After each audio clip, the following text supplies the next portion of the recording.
people to get on here. We are in Houston. We finally made it to Houston last night. So I said I was going to do a live. We're doing cross country. We're moving across the country, and I was going to do a live all the damn way, but there's no signal in like 3/4 of fucking Texas. When you're on I-10 driving across the desert, there's no signal. But one thing I can tell you is, look at this shit. $2.43 a gallon. Man, that shit is not happening in California. It's not happening. Like,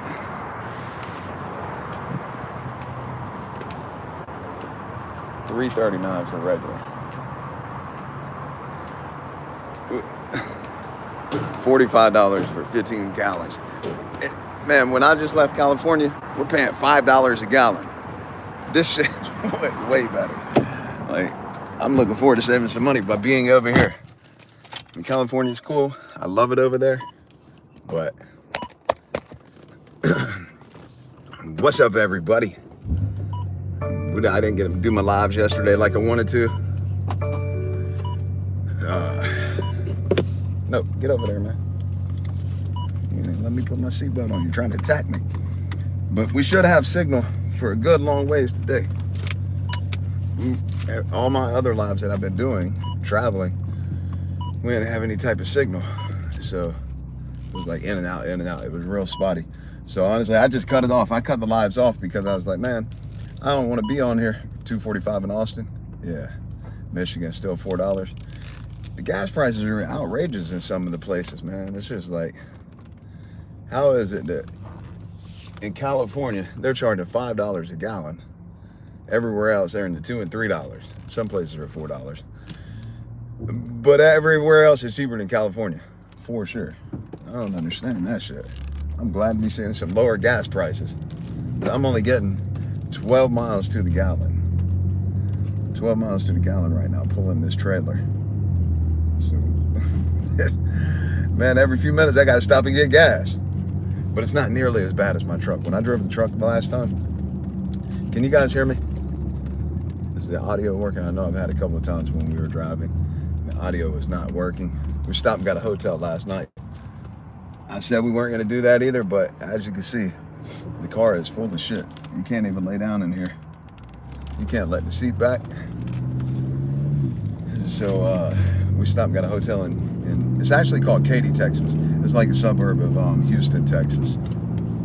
And I like Katy, Texas. We were looking at houses. When we were looking at suburbs of Houston.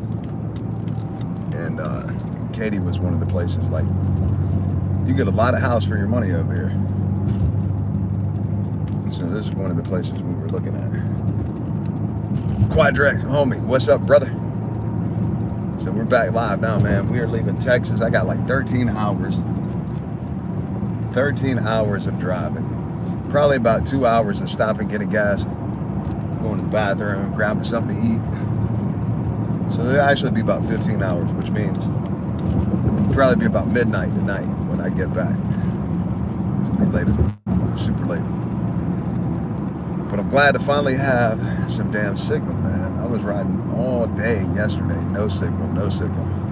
I mean, it was on LTE, whatever the fuck that means. Like, used to LTE meant you got good signal. Now LTE means you get on the phone and talk to somebody, shit hangs up on you. How's the drive going? You get any decent rest? Yeah, we got some good rest last night. We stayed in a hotel last night in Houston, Texas. I'm in some traffic now. We really had no traffic until, well, right now. We went through San Antonio last night. No traffic over there. That shit was easy peasy. But as you can see right now, we're on the like outskirts of or the suburbs of Houston. And you'll see in a minute we're coming up, like getting closer to Houston. So traffic gonna be picking up. One thing for sure, the weather's way different over here, man. We done been through like 30-degree temperatures. You don't get none of that in California. Not where I live in California. You get down in the 60s. If it's fucking real freaky, it gets down into like 50s, but barely, like real barely.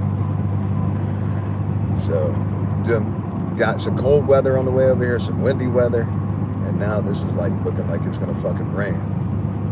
Hopefully it don't rain. I don't like rain getting on the bike, but I brought my electric blower, because last time we came to Florida and I brought the bike, I didn't have the blower with me, and this, like, the rain over here is not good for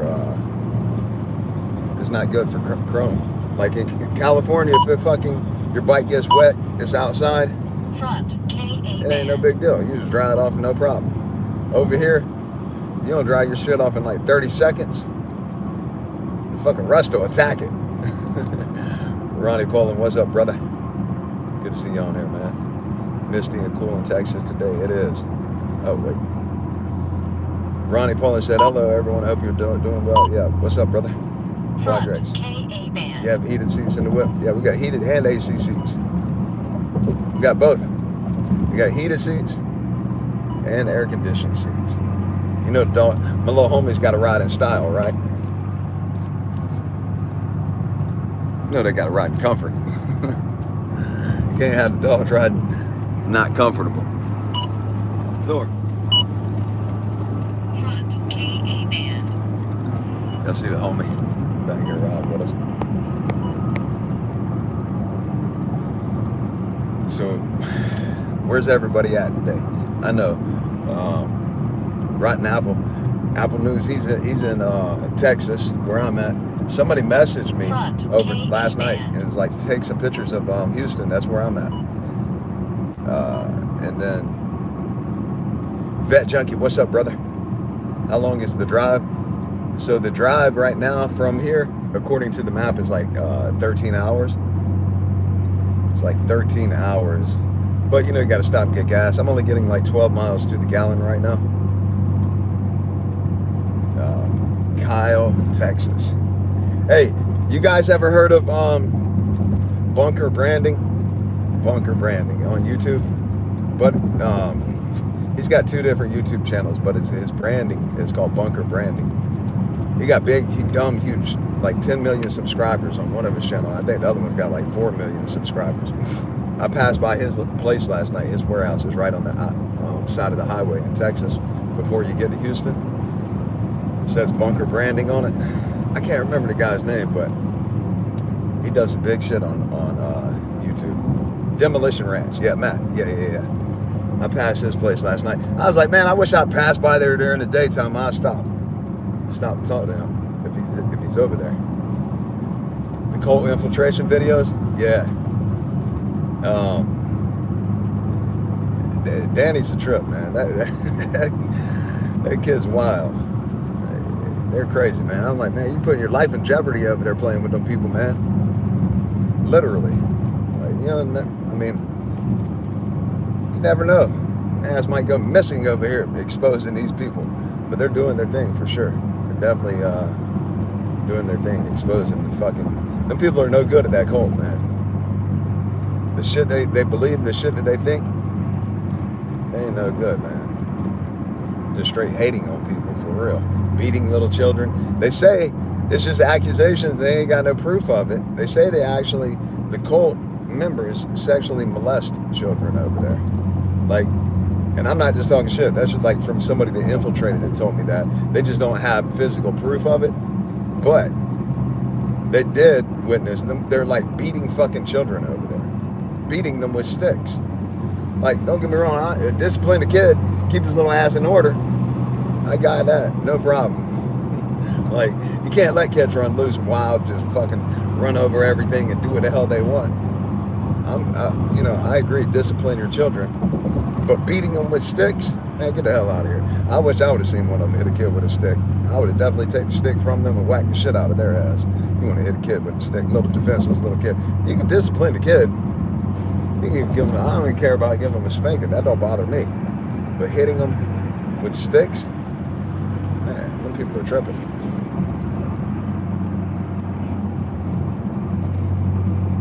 I need me a trailer like that one in front of me. Those beatings are mandatory.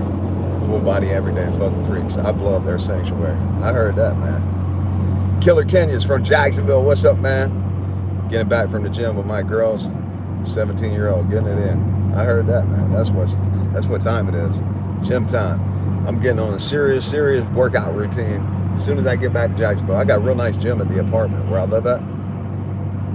Our apartment in Jacksonville. I'm about to be on a strict. You'll see. Get back at it. I mean, I've been working out. I'll always work out. That's just ingrained in me. I don't feel right if I don't. I don't feel good if I don't.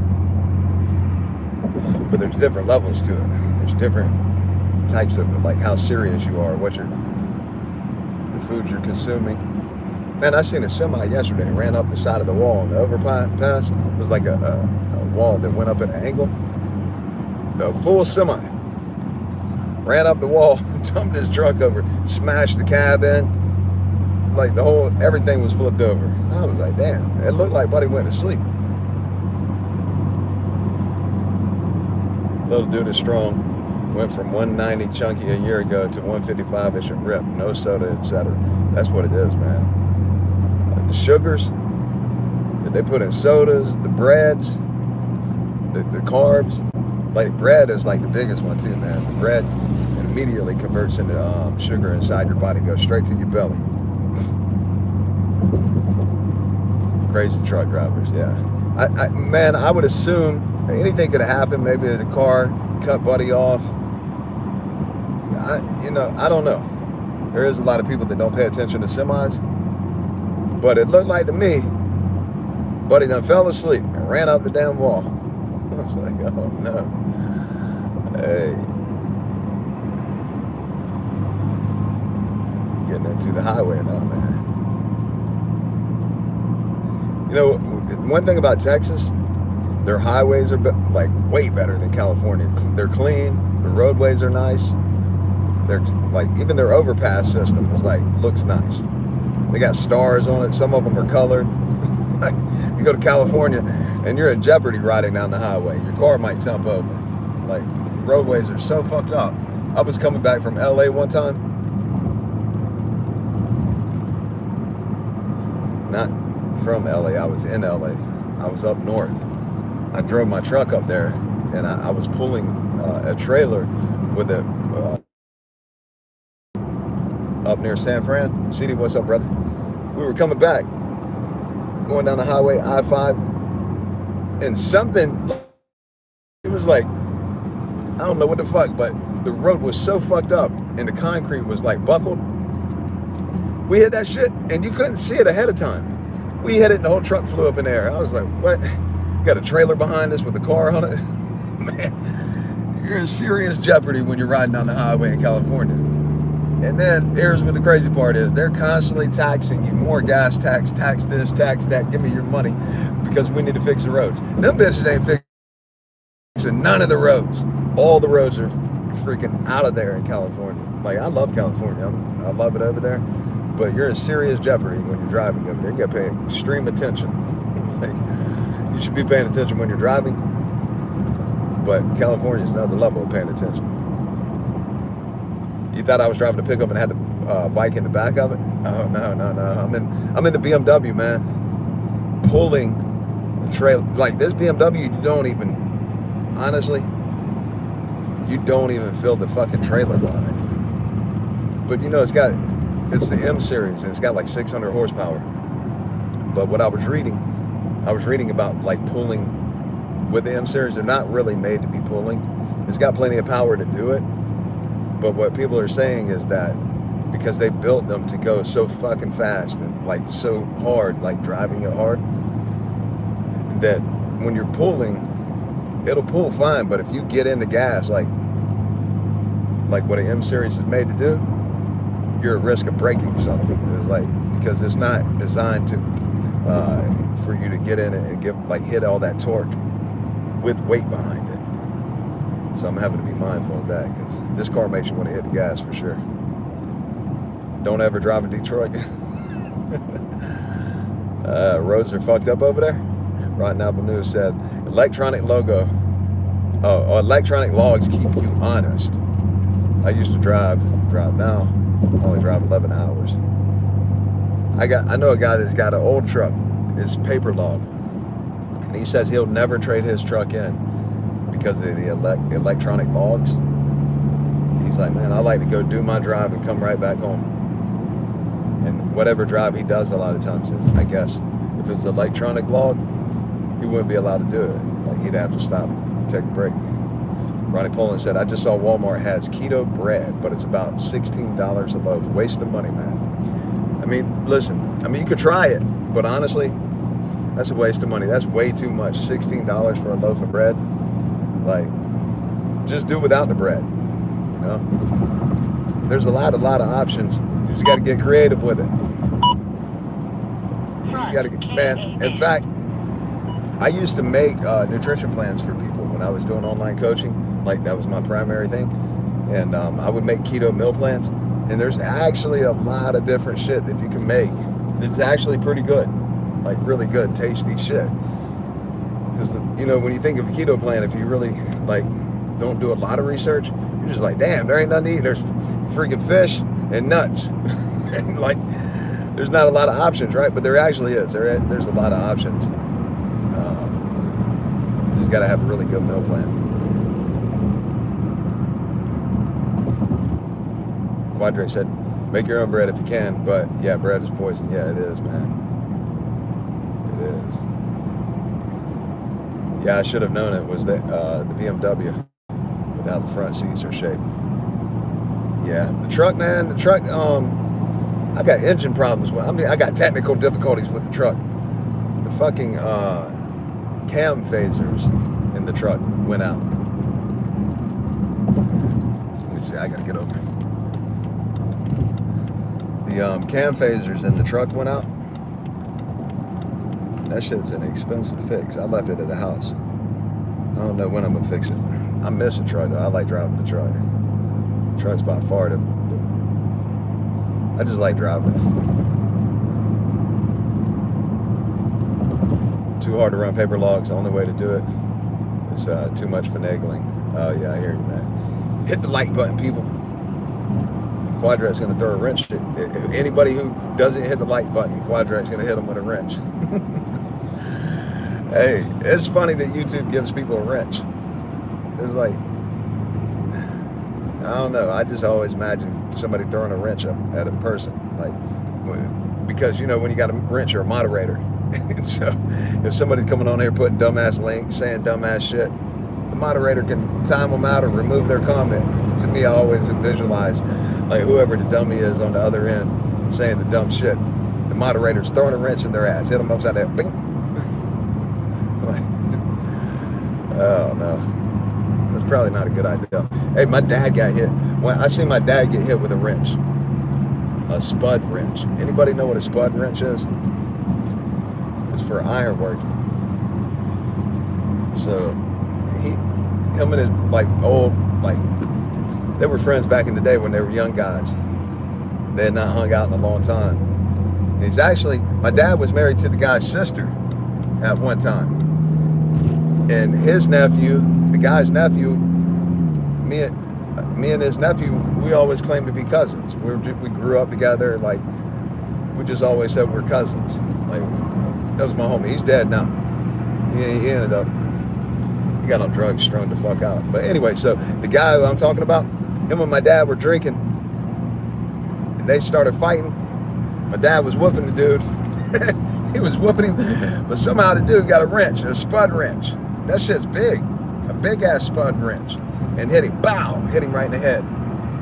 Dude, his head was leaking. He still didn't whoop my dad. I was like, oh yeah, he whacked his ass good with the wrench though. Rotten Apple News said, I was 290 a year ago, lost 65 pounds, just diet concerns. Listen, no matter what, nutrition is the number one thing to your fitness. Your mindset and nutrition play the biggest part. But if I had to put the importance on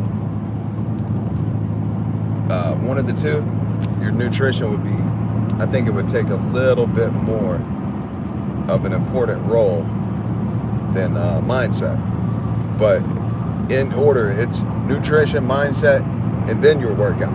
Like your workout, obviously, it's important. But nutrition without that, like you will never outwork a bad diet. I don't give two fucks how much you work out. You work out all day long. If you ain't eating right, you will not outwork a bad diet. Nutrition is where it's at, man.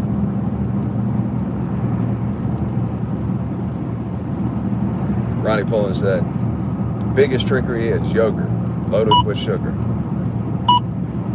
I still eat yogurt. Like, the big thing is you got to find the plain yogurt, the boring yogurt.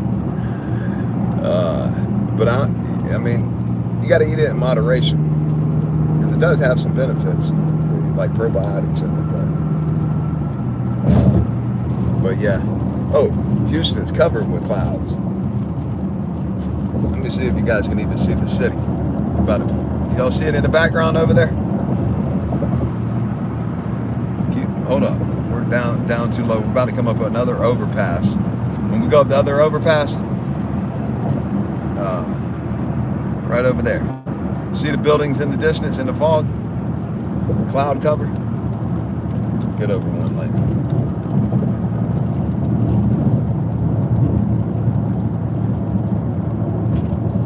There you go. You can see it a little better now. Riding through the city. Anybody in Houston, that is where I'm at. Passing by y'all.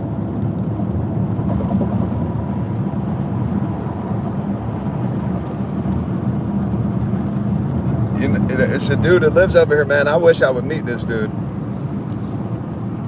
He's got a YouTube channel called Everything's Regular. And it's really where I got the idea about doing the giveaway for the motorcycle. I've been watching him for a couple of years. Like, he has grew his fucking channel. He has given away like 4 or 5 motorcycles at a time. He's giving away big trucks. And he's like legit doing it. Like, he's doing it all himself. The kid's fucking doing his thing. He used to live up in LA.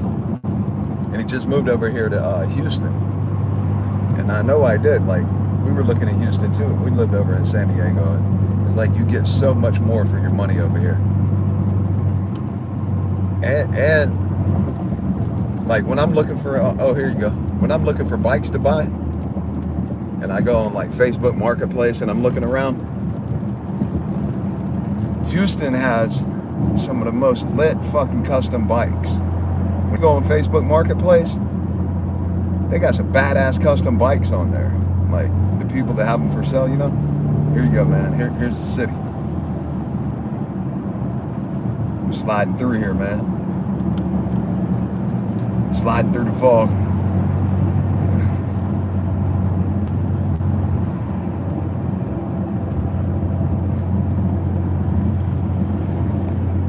I need me a trailer like that.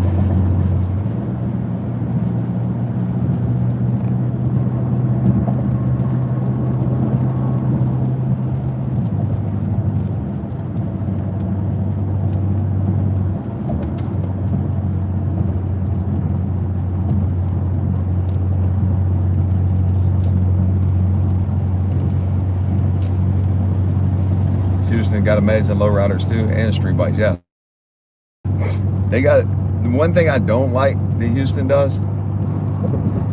They, for some reason, they got these rims on their cars with these basket spokes on them that stick out real super wide.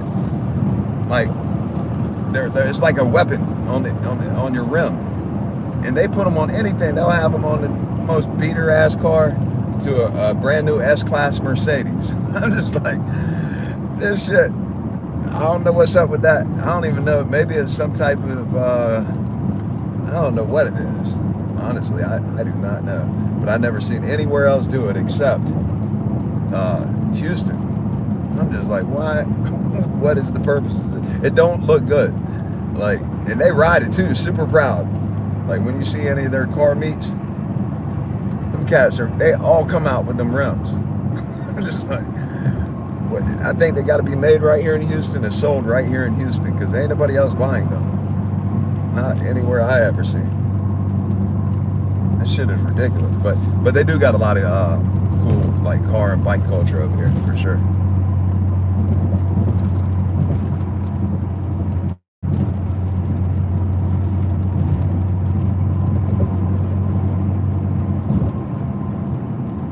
Vet Junkie said, if you could dodge a wrench, you could dodge a ball.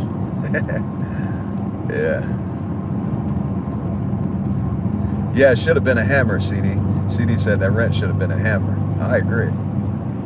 A hammer, a knife, a pistol, a hand grenade. A hand grenade. I was going to buy a box of hand grenades a long time ago. Even if I had just got one. I'm glad I didn't get it because I'd be in prison right now. These damn dudes robbed me in New Orleans and I was going to go hand grenade their whole shit. Thank God I didn't. Like, by the time I got back to Jacksonville, I kind of calmed down. But if that would have happened in Jacksonville, if I would have got robbed like that in Jacksonville, like, I wouldn't do that shit today. So don't get it twisted. I'm not talking like I would do it today. But if back then, if that would have happened in Jacksonville, and because that's where the hand grenades were at, I would have went and got a hand grenade and went back, blew their shit up. Thank God I did not have a hand grenade. Donnie 904, what's up, brother? How you doing, man? Overpasses in Texas are insane. 200 foot high. I ain't seen no 200 foot high overpass, but I'm not saying there's not. I just don't know. I haven't been to Dallas in a long time. I know that it seemed like they had some cool, like, highway and tunnel shit over there. And speaking of that, we'll be going through some tunnels of the day. I'm gonna keep it on live as much as possible. If we got signal, I'm gonna have it on here, man. Exhumed corpse, Ronnie Poland. Just seen a pallet with them. They look, really look silly. Yeah, south of the border thing. Is that what it is? Is that where that come from? From Mexico? I don't know where that vibe came from, but I definitely could not rock it at all. I'd rather ride with hubcaps, no type of rim whatsoever, than have those things. Like, I don't know what's up with that.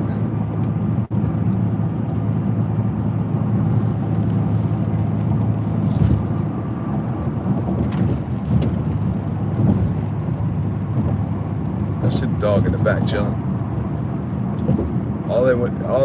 Like, when we ride, they love to ride, but they just lay down and chill.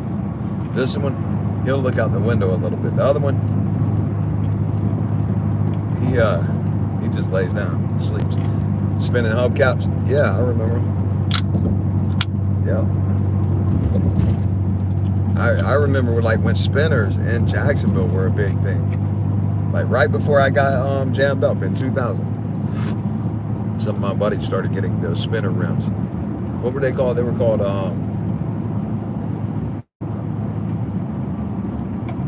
spree wells, I think is what they were called. Spree wells. Back then they were like, it was like 10 grand for a set of rims.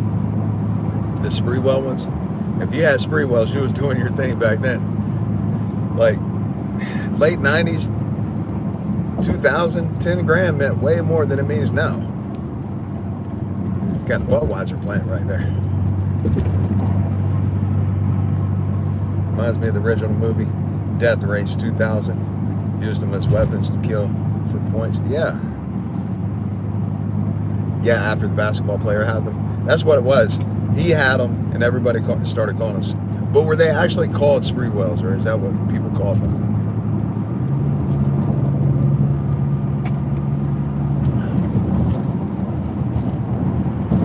22's on the 98 Yukon. Cops in Jackson. Oh. A cop sitting on the side of the highway, radaring.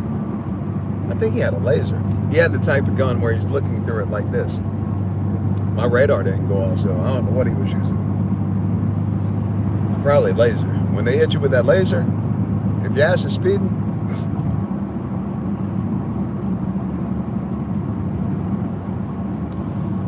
yeah, they were linked to him for sure, but I don't know if they were actually named that or if people just called him that on the streets. Oh, Killer Kenya said they called them that. Yeah. I don't remember the actual name of them though. I know there was cool wheels back in the day. Now, man, like people are putting big ass rims on cars, 30-inch rims, 30-something inch rims. If they got a They got a car show in Florida called the Florida Classic. You never know what you're going to see at that bitch. And they ride on big, ridiculous rims. Like, on any type of car, too. But you see some really nice cars down there. You see everything from exotics to just tricked out, completely customized rides. At the Florida Classic, them people ain't playing down there, man. I'm going to go down there. Now that I'm going to be back in Florida, I'm going to go there. I'm going to go to Bike Week.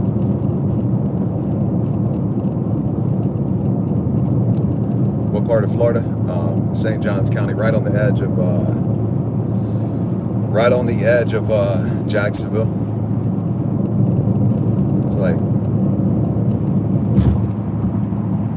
It's like south toward St. Augustine. Dunks on 30s. Yeah.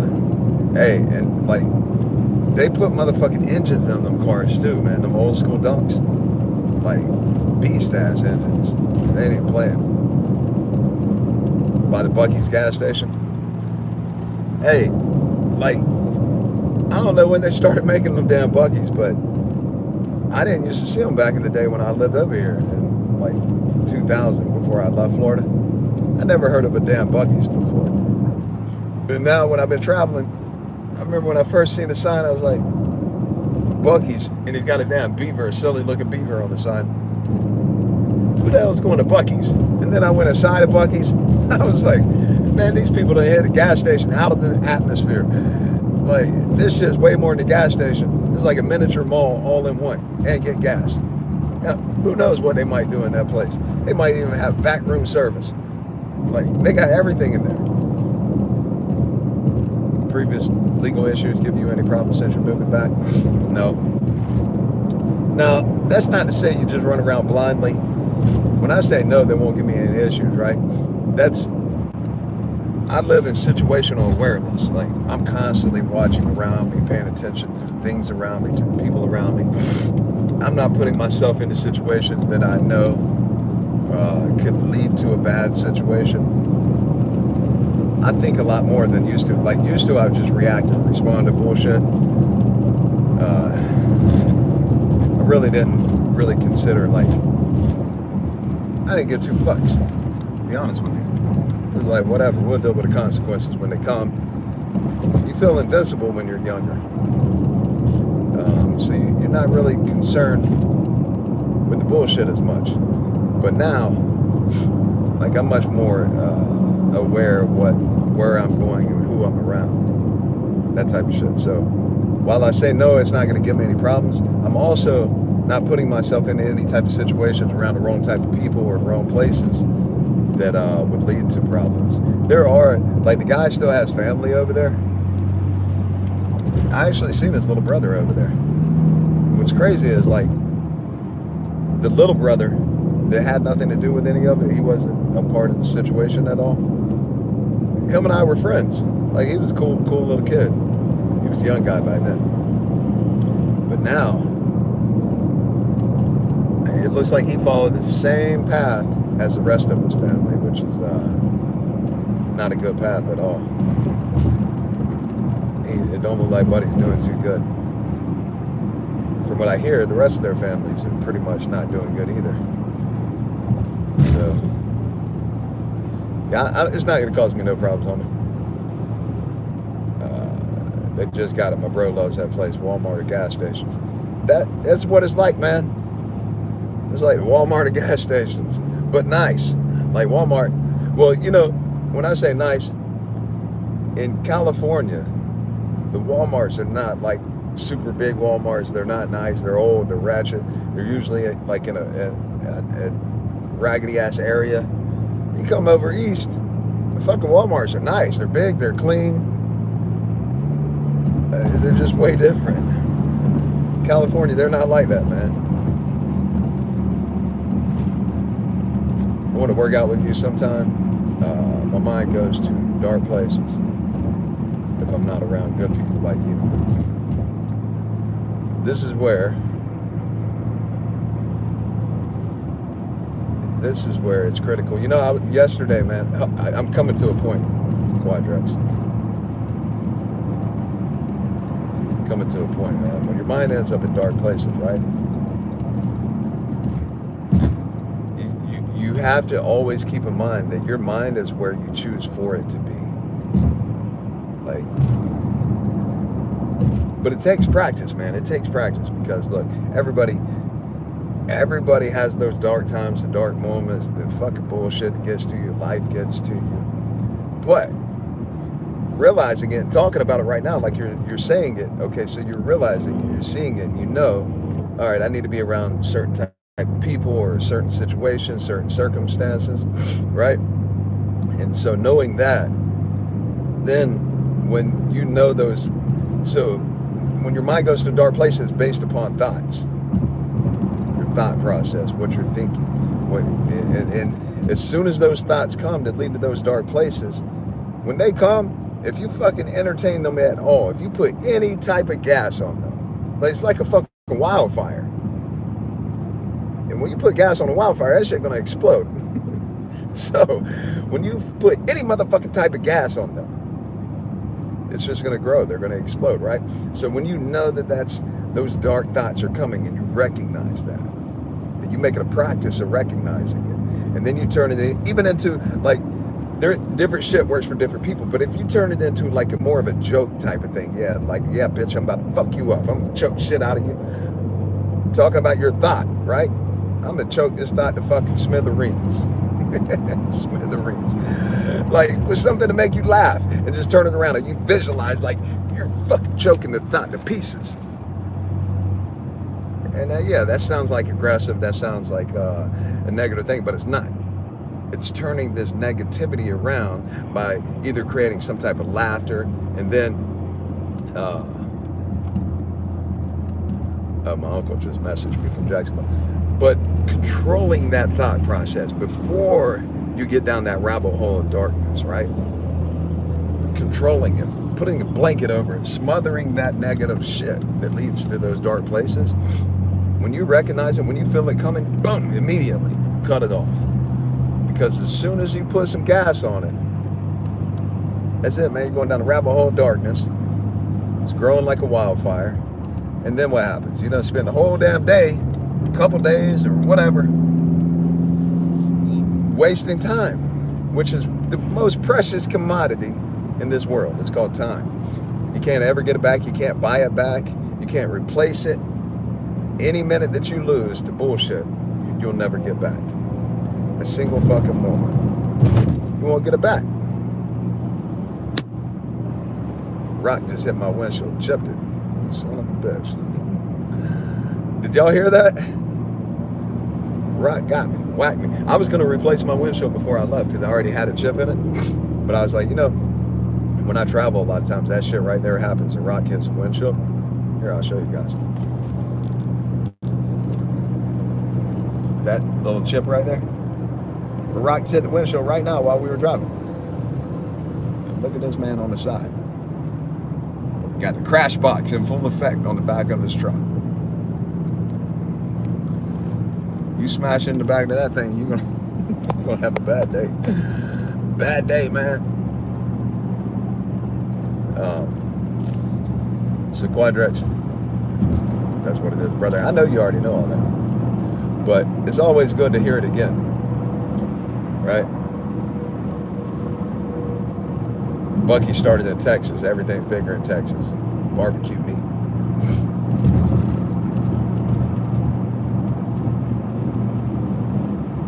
Tario PD said, you have any friends around the area to help keep you straight? I know your wife will hold you to a good standard.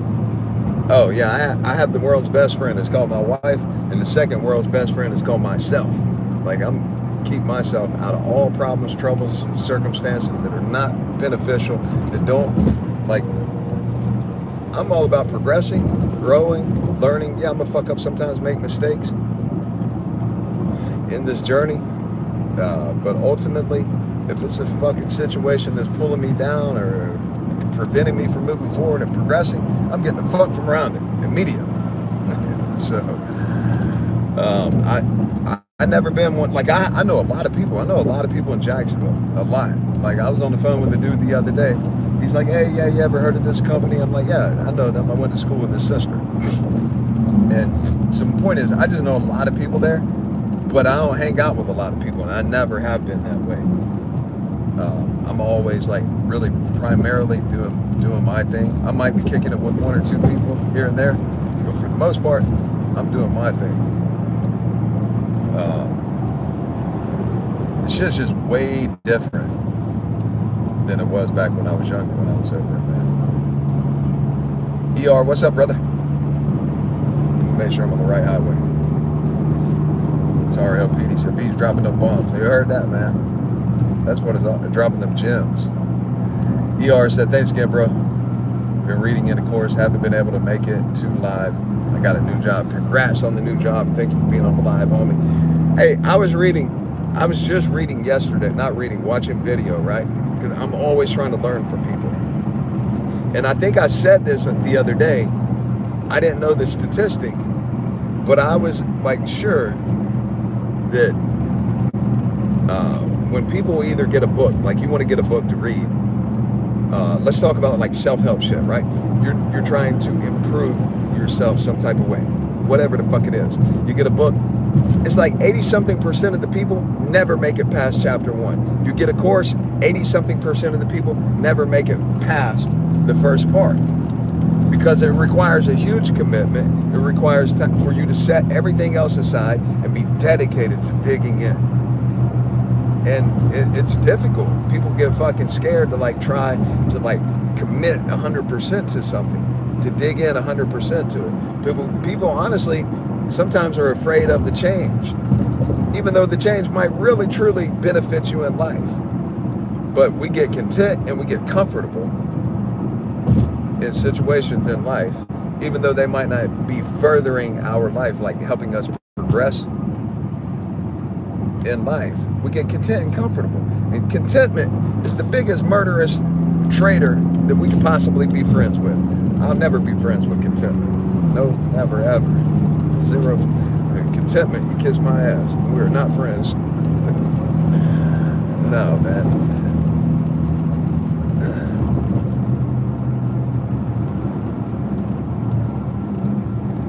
Quadrex said, I turned it into a positive to help others and joke too. Just get stuck sometimes. We do get stuck sometimes, brother. Appreciate you addressing my question. Back to moderating with my wrench now. Hey, maybe we'll get on a live one day, man, and do a workout. I'll get in the gym. Be like, let's go, homie. Get it. Vaughn White, what's up, brother? How you doing today, man? We're doing good. We are leaving Houston right now. We're on the other side of Houston. We just drove through the city. We stayed in Katy, Texas last night, which is like a suburb of Houston. Speaking of Buc-ee's, bam, look at this Buc-ee's. Look how big this shit is. It's like they got 100 gas pumps and a big beaver on the sign. Buc-ee's is not playing, man. Buc-ee's by far, whoever marketed that shit, whoever designed it, whoever came up with that was definitely on point for making money. Because when you go inside there, Buc-ee's is slap full. There's a bunch of people at the gas pumps. They're buying all type of shit in there. It's crazy. They are definitely like the Walmart of gas stations, for sure. Because you go to Walmart, people are lined up spending their money in there. Sam Walton created a genius type of I mean, it put a lot of other little small businesses out of business. But hey, you got to evolve with the times, man. If you ain't motherfucking hungry and ready to evolve, you're going to get ate up. So you got to be eating and devouring life. Otherwise, it's going to come along and eat you up, man.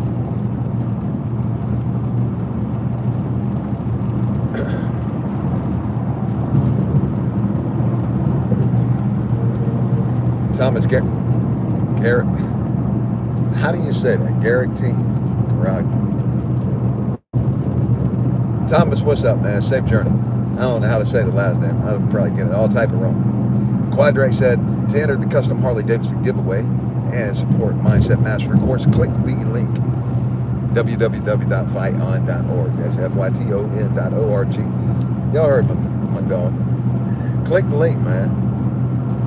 You can enter to win the King of the Road bike behind me. I'm bringing the bike with me because we're gonna be giving this bike away soon. I don't want to have to go all the way back to California just to get the bike. Plus, I'm gonna have to do a little bit of work to it before getting rid of it. Put a new paint job on it. I gotta replace the head unit. It's a touchscreen, digital touchscreen head unit. When I was in Florida last time, it got wet. It still works, but the screen got wet, and so I got to replace that. So I need the bike over here with me. Plus, you know, any bike events, I'm gonna ride it to the bike event until I give it away. And then we'll be getting another one after that. Get rid of this one, we'll be getting another one. Yeah.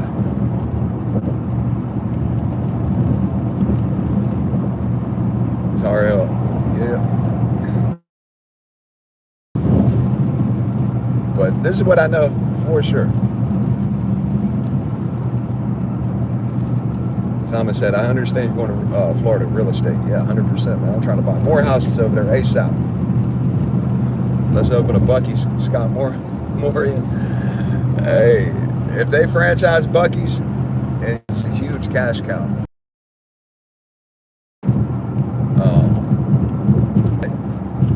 Fucking Chick-fil-A, like, not all Chick-fil-A's are equal. They got to have good management, but the corporation Chick-fil-A themselves, they go through it. They like put their people through a lot to like perform, to be good employees. It's super important to oh, I got a message right now from my property manager saying we got some maintenance issues that need to be addressed. You got to have really good management. You got to have good employees. And for the most part, Chick-fil-A is always on point with it. They like stand out above the crowd. And that's why they're always busy. The places are making money hand over fist. And I imagine Buc-ee's is like a cash cow like that too. I don't know if they franchise or not. But if they do, I'd imagine that's a really good one to buy into. That's not financial advice. That's just saying what I think.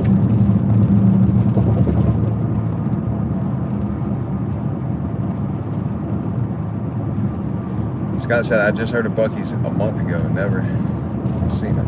Yeah. You actually never seen it? You only heard of it? They just opened a Chick-fil-A on the right highway. They just opened a Chick-fil-A in Macomb County, Michigan. First one. And that thing slams. Yeah, Chick-fil-A is going to knock it out of the park wherever they go. The only thing that ever hurts at Chick-fil-A is if it ain't got good management. The manager ain't on point, the rest of the store is going to be affected, man. You only ever heard about Buc-ee's on a podcast? Man, Buc-ee's is not playing. Like, I don't even like really go. I like to go there and look around, but man, they say, you know, you'll have $50, $60 worth of shit in your hand. It's just like at a gas station. They are not playing, man.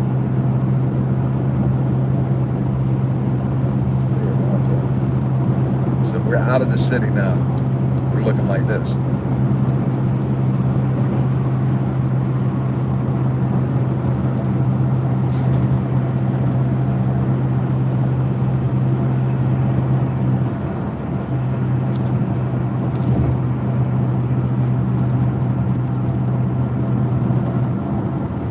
I like when I get over by like New Orleans, Mississippi. When you get over there, you just pass it through state after state. Boom, boom, boom. You know you're making good time then. Like when you stay in one state for a long time when you're traveling, it just feels like it's a never-ending journey. When you're going across Texas, Texas feels like a never-ending fucking journey, man. How's your trip going so far? Hopefully no problems. Yeah, no problem whatsoever. We are in Texas. We stayed in a hotel last night. That was not the original plan. The original plan was just like keep it moving, drive, take a rest, keep it moving, rest. But we tried to rest in the car. But we got so much shit packed in our car right now. You can't lay the seats back. And these cars are not made for resting, like especially if you're sitting up. This car, even if you lay the seat down, is not comfortable. it's only comfortable to drive. Like, unless you're like him. If you're like him, ain't no sweat. Or you're like him, them little fellas, they can chill anywhere. But for a human, this shit is not comfortable, man. It is not. So we had to get a hotel, man. But other than that, everything's going good. We'll be in Jacksonville late tonight.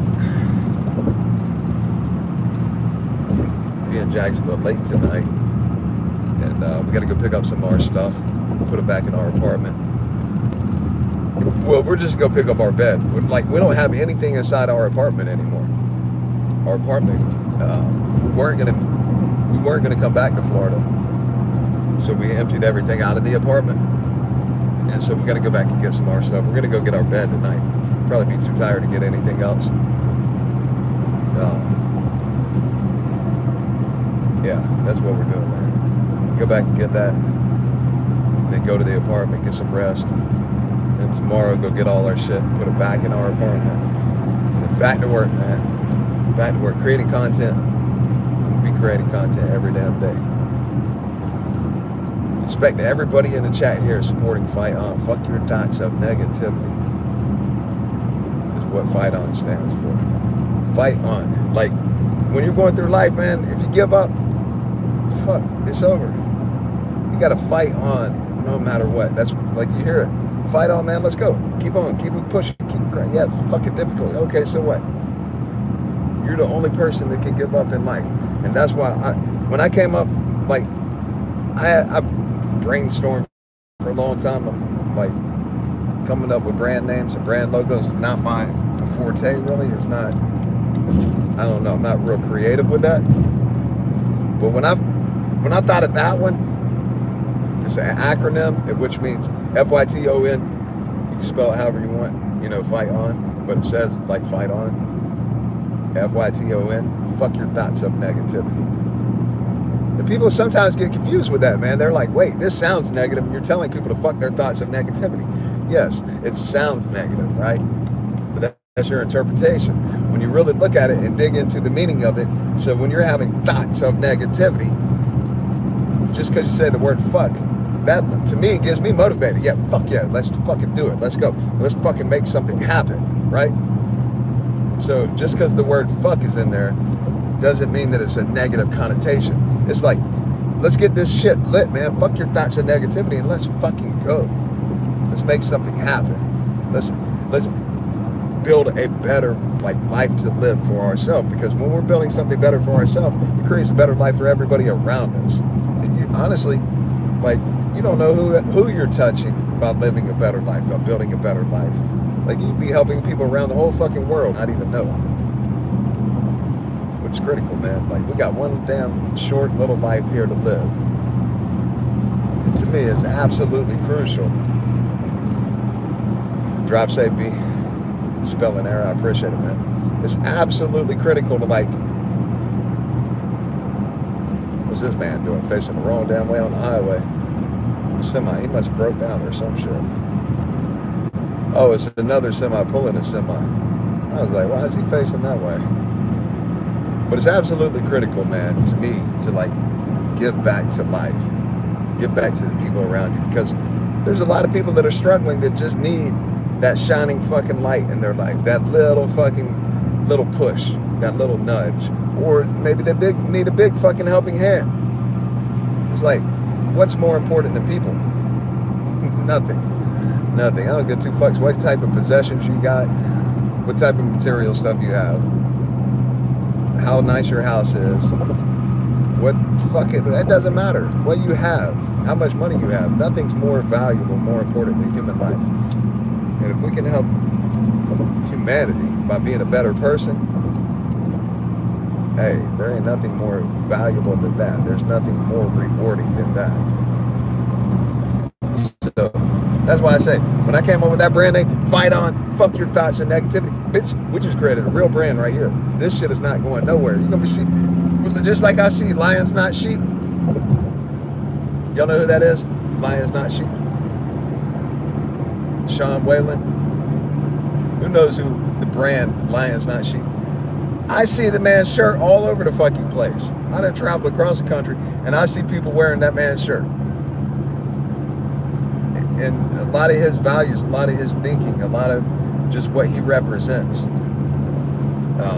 is similar to what I represent, similar to my thinking. And I'm like, man, one day I'm gonna be crossing the fucking country and I'm gonna see just randomly people wearing a shirt that says "Fight On." Y'all are gonna see it. I don't care what country you're in, what state you're in. You're gonna see people wearing that brand, that logo. You're gonna see it, 100%, for sure. Bet that. Even if everybody right now said, "No, we don't agree," bullshit. You'll see it. I'll prove everybody wrong, but I know y'all do agree. That's a great outlook. Yeah, you gotta have a great outlook. You have to, man. Like, this is what I know is like 85% of the people that get out of prison go back to prison within 5 years in America. And the number one underlying factor in their fucking recidivism is their mindset, their outlook, their perspective, their thought process. Bitch, you went back to prison because you fucking are a dumbass that doesn't want to change and doesn't want to accept fault and doesn't want to like put in the effort and the work to change your mindset. That's why the fuck you keep going back to prison. You fucking walk around Florida prison, you got an H letter, an I letter, every single letter. So when you come to prison, your DC number, Department of Corrections number, starts out with a 0. When you come back the second time, you get an A. I have an A. I never left prison though. I escaped. So when they recharged me, they changed my DC number and they put an A on the front of it. So it looked like I've been to prison. Where's my wife at? It looked like I've been to prison more than once. But I never really left prison other than the escape. But so you go to an A, right? When you got an A in front of your name, that means you've been to prison twice. When you got a B in front of your name, you've been to prison 3 times, and so on and so on. It keeps going. The letters keep going up. You see motherfuckers walking around with the H, I, J, K. Like, man, bro, what is your problem? Let me just ask you straight up, what is your problem, man? I know what your problem is. You got a broken ass mindset. You run around here still blaming everybody in the world, not accepting accountability, not putting in no type of time and effort, and you're wasting your whole fucking life. This precious ass gift that is called life, being here on this planet. This shit's a fucking precious gift. I don't know where the fuck it came from, how the fuck we got it. Like, when you start talking about spirituality and what people believe in, a belief is a belief. Just that. It's what you believe. There ain't no scientific proof of how the fuck we for sure got here. You can believe whatever. I'm not against whatever people want to believe. That's up to you. Believe whatever you want to believe. But I can tell you this for sure. You got your asses here one time. Like, one time. And fuck, this semi might get over right now and crash me and kill me. It could happen. There might be a fucking catastrophe in front of me any moment. And that's it. Life's over with. But I know this. I spent a good portion of my life smiling, being happy, affecting other people in a positive way, giving back to people, encouraging people, motivating people. Now, I spent a portion of my life being a little asshole too, prior to going to prison. But I moved beyond that. I learned from that. I grew from that. I changed from that. Which is important, man. Really fucking important. I just seen a nice strap, a tie-down strap on the side of the highway. I like having good tie-down straps. Like, I'm not going to stop on the highway to pick one up, but that bitch was nice. It looked like it came off a semi. Which is something I do not understand. Like, when people don't tie their shit down on their vehicle, their truck, you know, when you're hauling shit, it's especially bad in California. Like, I make a joke about it, but it's for real. If you live in California, just say for instance, you ain't got no money for household furniture, for whatever, like you can't afford to go out and get any furniture. All you got to do is go down the highway. There's going to be a couch, there's a bed over there, there's a refrigerator on the side of the highway, there's a dresser in the middle of the highway, in the lane. Like, How you can furnish your whole house just by driving through San Diego and picking up furniture on the side of the highway. These motherfuckers don't tie nothing down. It's gonna be scratched up and banged up, might be broken a little bit because it fell out of a truck. But it's better than nothing. Like, you could dump a body on the side of the highway in California, that shit gonna stay there. You just put it in a bag though. You could stay on the side of the highway for a while before anybody even gets the wiser. Like, if you need to hide something in California, hide it in plain sight on the side of the highway, because the highways are full of trash and just random shit. You never know what might be in that bag on the side of the highway. It might be a bunch of money or a dead body. For real. It's outrageous, man.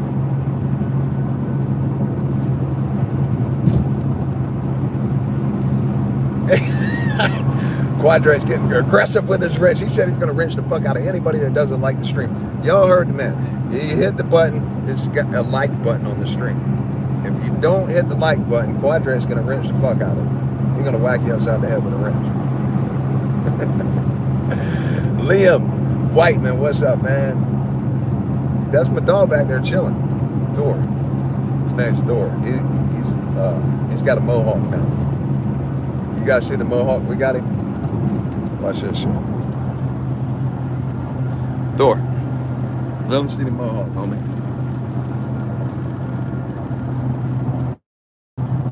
We had him paint a mohawk on him. Like that, this other dog is like,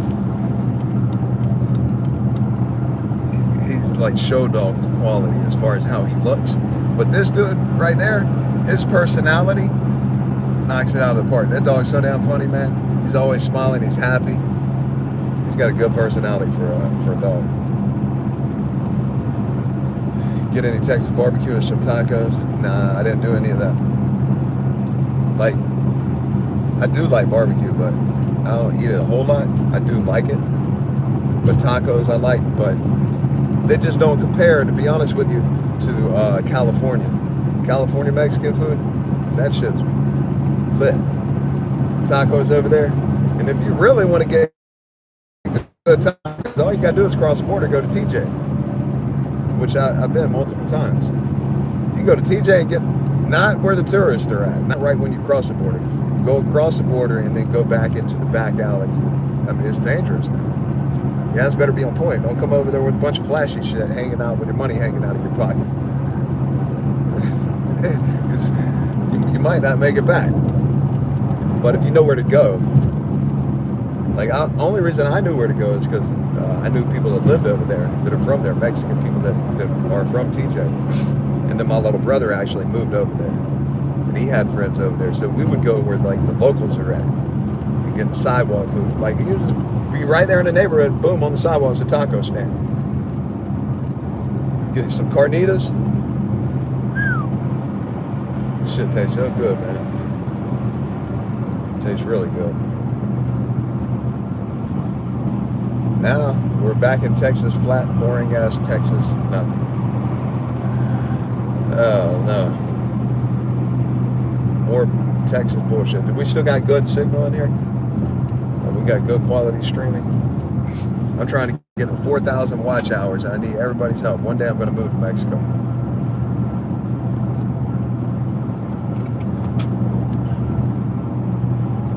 Yeah, you might get kidnapped and held for ransom.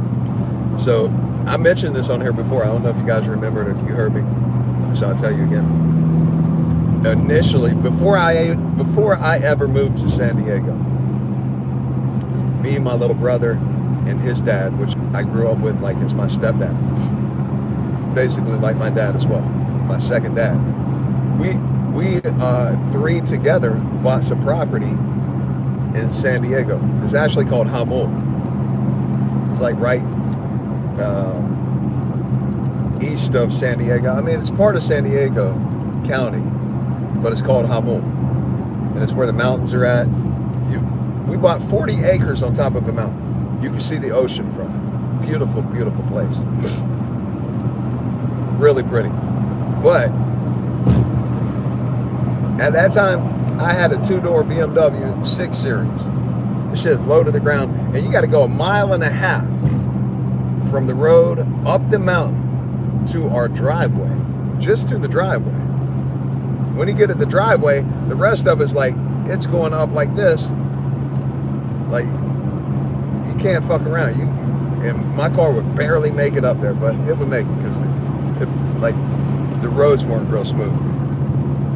So anyways, a few years back before we bought the property, there was a big fire. Like the whole mountain caught on fire and burned all the houses down. Not every single house, but a lot of them. It burned the houses down, the fire. And there was an insurance salesman. He sold homeowners insurance that lived on the mountain. And the man, you know, everybody knew each other, and they all bought their homeowners insurance from this guy. Well, when the fire came, burned their houses down, Buddy didn't pay. He wouldn't pay for, I don't know how he got away with it, but he didn't pay out. His insurance company didn't pay out the people. He didn't pay out. All these people are without a house. They're fucking furious. And then he rebuilt his house where his house burnt down. So these people are stuck. They lost their house. They lost all their shit. The insurance guy didn't pay, but he rebuilt his house. And the one guy, his property, which I was going to buy this other property behind our property, is attached to the backside of it. I forget, I think he had like 20 acres. So we bought 40 acres on top. But our 40 acres, a lot of it was just like unusable, just straight up land. But it was really pretty. It was beautiful to hang out. It was pretty out there. Well, the 20 acres attached to it, I'm pretty sure it was 20 acres. We were going to buy that piece, but his property crossed the road that you drive to up the mountain. So you can go two ways up the mountain. The shorter way comes up the way I'm talking about by our property and the guy's property behind me. Well, the guy behind us, where his shit burned down and his house didn't get rebuilt and he was going to sell his property, when the insurance guy, so it was his property, then right up past it was the insurance man, the insurance salesman, where he rebuilt his house. When the guy that owned the other property was there, if the insurance salesman came, he'd tell him, you turn around and go back down the fucking mountain. You cannot cross my property. Legally, he wasn't really allowed to get away with it. I understand that, but that's, as a man, he stood right there and said, you fucking turn the fuck around. You don't cross my property. And he'd make the man go all the way back down the mountain, and then you got to go way back into, like, around the mountain. This is a long fucking way. It's called Deerhorn Valley. You got to go way the fuck around the mountain, and then up the other side of the mountain to get to the guy's house, which is far as fuck. He'd make you turn all the way around and go back. So my point to all this story, what reminded me about it was that the guy, and I'm not making a joke about this, but this happened. The guy's son, the insurance salesman's son, went to Mexico. Went over to Mexico, whatever fuck he got involved in, I'm not sure, but he got kidnapped. Apparently they knew that his dad had money, the insurance salesman guy. So they kidnapped the son. They sent a ransom letter to the dad and said, hey, if you want to see Buddy anymore, you guys send us some money. Otherwise, you're not going to see him anymore. And one thing for sure, you got to realize, when they send you that fucking letter from Mexico and your people are missing, they are not playing. They ain't got no qualms with whacking your ass at all. Like, they don't value life over there like in most countries. When they say we will kill you, you're probably going to die. So they send a letter to the man, and the man doesn't pay no money. He thinks they're bluffing. So when he don't send no money and he thinks they're bluffing, they send another package to the man's house, to the insurance man's house. Man opened the package, his son's head was inside of it. They decapitated Buddy, put his head in a package and mailed it to the man's house. Yeah, so my point is, TJ can get dangerous, man, when you go across the border. I think we might be back, man. If I start going out of signal, we keep hitting dead spots, I'm just gonna cut the stream off, because I don't want people to start jumping off in YouTube, look at it like, hey, nobody wants to watch this video, and then they quit pushing the video out. It could hurt the algorithm for me anyway. So Yeah, it's called karma. Bro, can you imagine, like, your people's head getting mailed to you? You open the package and your goddamn head is in there. Like, that's pretty brutal. I mean, what that guy did to people was fucking pretty fucked up. But getting his son's head mailed to him in a box, that's next level. But when my brother moved over to Mexico to TJ, when my brother moved over to Mexico to TJ, he's in federal prison right now, by the way. He got mixed up with the wrong crowd for some serious shit. But that crowd that he was mixed up in, they got a Facebook group. I don't even know if it's them. Either way, he had access to a Facebook group that's in Mexico. It's like a private group. They got videos on this shit. My brother showed it to me. Videos. They're fucking for real whacking people. There was this lady. I don't know what she did or what her people did or what the fuck happened. But they were dragging the lady by the hair. And she was a pretty lady. Not saying that if you're pretty or ugly, you need to get whacked. That's not what I'm saying. But the lady was a pretty lady. And they're dragging her by the hair. And it's like they're dragging her off into the bushes somewhere. And when they drag her over there, one of them was carrying a machete. And they just start whacking the lady with the machete in the neck. Like, the machete didn't just cut straight through, obviously. It ain't got enough weight behind it. They cut the lady's head off on video. I'm like, man, what is this shit? Like, why, how do you even have access to seeing this, and why are they sharing it like that? That's kind of weird. Like, the dudes, the guys that did it weren't even masked up. Like, they were on video fucking whacking this lady's head off. I'm just like, what? The point is, they do not value life in TJ the way that a lot of other countries do, especially in America. Like, women, children, people, family, it doesn't matter. Cartel shit over there is like, kill or be killed. It's crazy, man. This is where we're at now. On I-10, leaving Texas. I don't know how far we got to go to get out of Texas. Let me look at the map.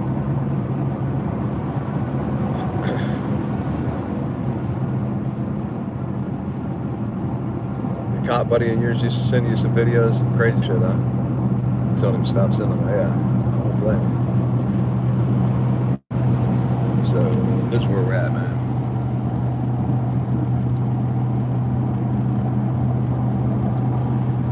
Anybody realizes that?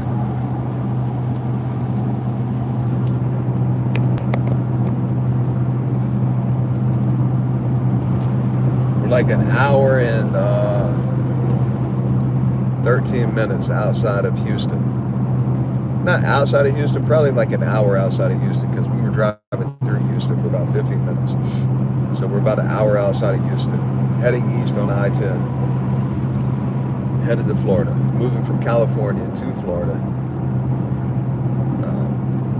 Put our house on Airbnb in San Diego, and we have an apartment that we've been paying for in Jacksonville. So what we're doing is we're going to Airbnb the house in California.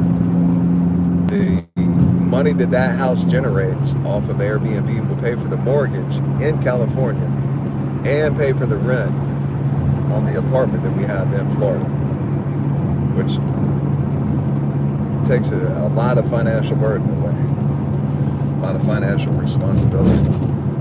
And it's just like, I'm super glad we didn't sell that house in California, because it's almost like you can put it on Airbnb whenever you want, at any time. You can put it on Airbnb. So it's like having a bank account you can just pull money out of whenever you need to. So it's like super beneficial. I'm really glad I didn't sell it. I mean, if we would have sold it, we would have walked away with a nice chunk of money. But that chunk of money, like, my wife texted me and said, slow down. Slow it down. Yes, ma'am. Slow it down. Right now, Baloo said, but don't get me wrong. Mexico is very dangerous, but I'm not going to be hanging with cartels. I'm going to be chilling the most. Yeah, no, it's a really cool place to chill.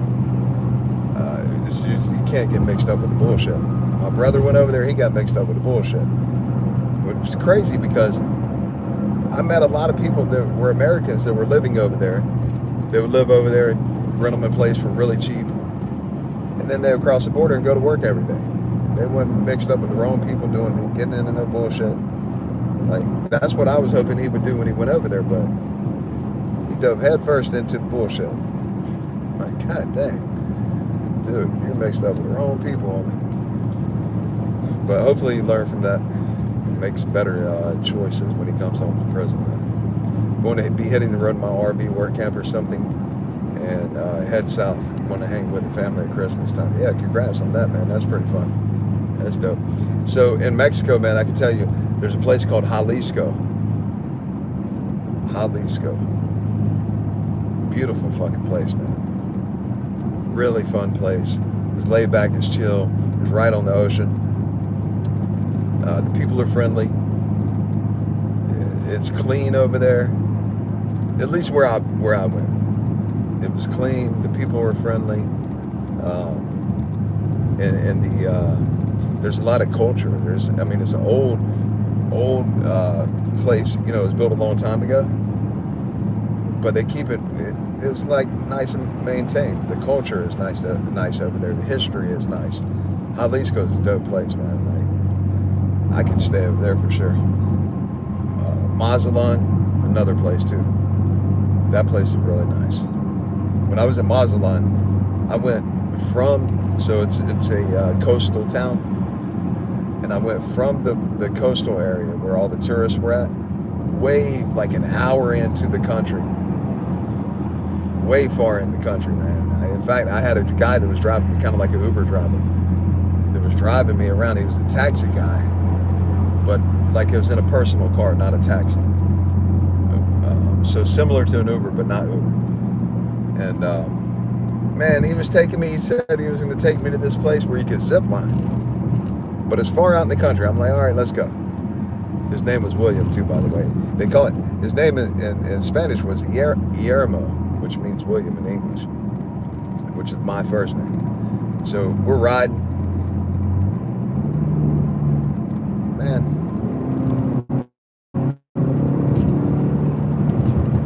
She tells me to slow down, and then she tells me don't drive like grandma. It's either go or not. I don't know. Anyways, I don't know. She might be on here listening to me. When I went to Mazatlan, right? We're way far out. Like, I don't know where the fuck we're at. I turned Google Maps on. I was like, damn. I got to make sure I know where I'm at, like what direction I came from, in case I got to get out and run. Like, I might have to make a break for it. He could get me out here and kidnap me. But Buddy was really cool. He really took us way out in the country, and it was this little mountaintop village. A village. It wasn't no town.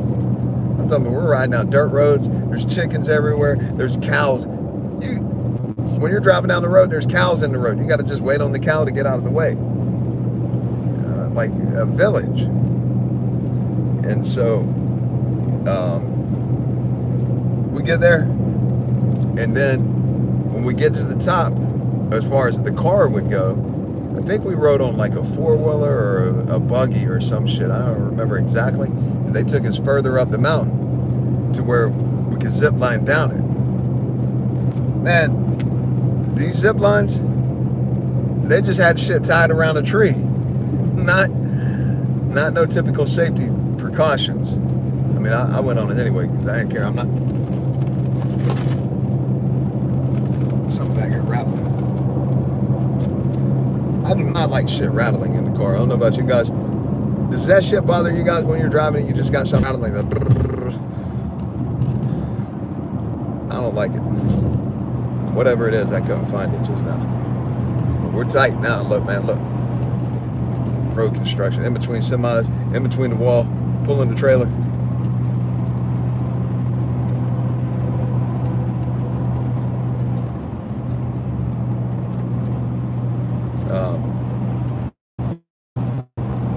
So the zip lines, they just had the shit tied off to a tree. Like, I'm was like, this shit does not look too safe, but fuck it, let's go. It was fun though. You just go down and go to a point, get off right there, go get on another zip, and you just keep going down, down, down, down, down. And when we got back down to the base, which was still on top of the mountain, but it was where the village was at, the ladies were making like lunch for us. That shit was nice. It was cool. It was a really cool place. And there wasn't no bunch of people there. It was weird. Like the dude took us to it like our own private exclusive ziplining experience. I was like, man, this was pretty dope. He took me to all the spots too, man. That guy, Guillermo, I said, man, don't take me where the tourists go. I want to see the real history, the real culture. Let me see the real people. And he took me all around, showed me everything. He even took me by his house. His wife came outside. We had a good time over there, man. Had a real good time.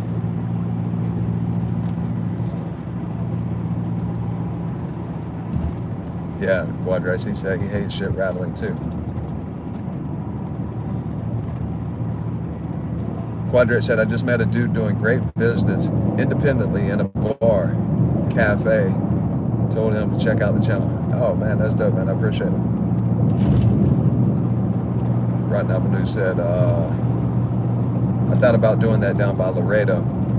Give me a place just on the other side to find Caliente Chica. And chill. Hot little chicken chill. I heard that. Nothing wrong with that, man. You won't have no problem finding that over there, because what I noticed is that, like, especially the further you go away from the tourist spots, like when we went to that little village, I asked the guy, I was like, man, all I see is like girls, women, ladies, females walking around everywhere. Where's all the guys at? It's like they're in America working. I was like, what? They left all the women behind. God dang, crazy. So I'm sure you'll agree. Hold up, man. We need some rough road. I'm sure you'll agree. Just like prison.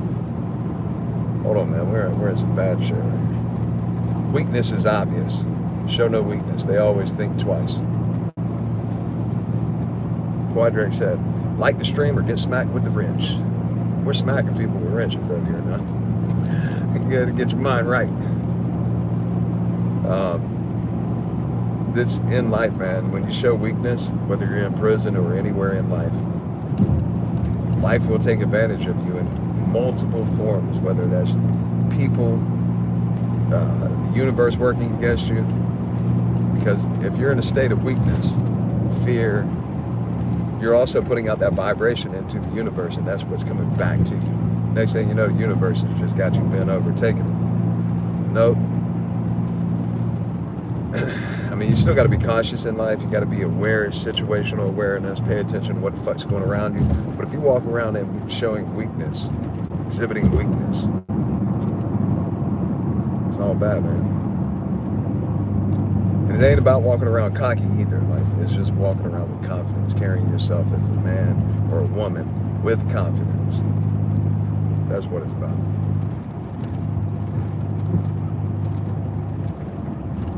What it's about. That's why I know, like, I can survive anywhere, I can make it anywhere. I mean, shit can happen, but no matter where I go, I'm always able to adapt and make it. And it's really just being confident, being courageous, not like showing fear, not walking around with weakness, but with confidence. And even, you know, being friendly to people, putting out a good, positive vibe. Now, the other day when I was doing some video with Danny Burke, he was asking me questions about prison, and he was asking me how would he do in prison, like the person him, how would he do if he went to prison? Danny Burke.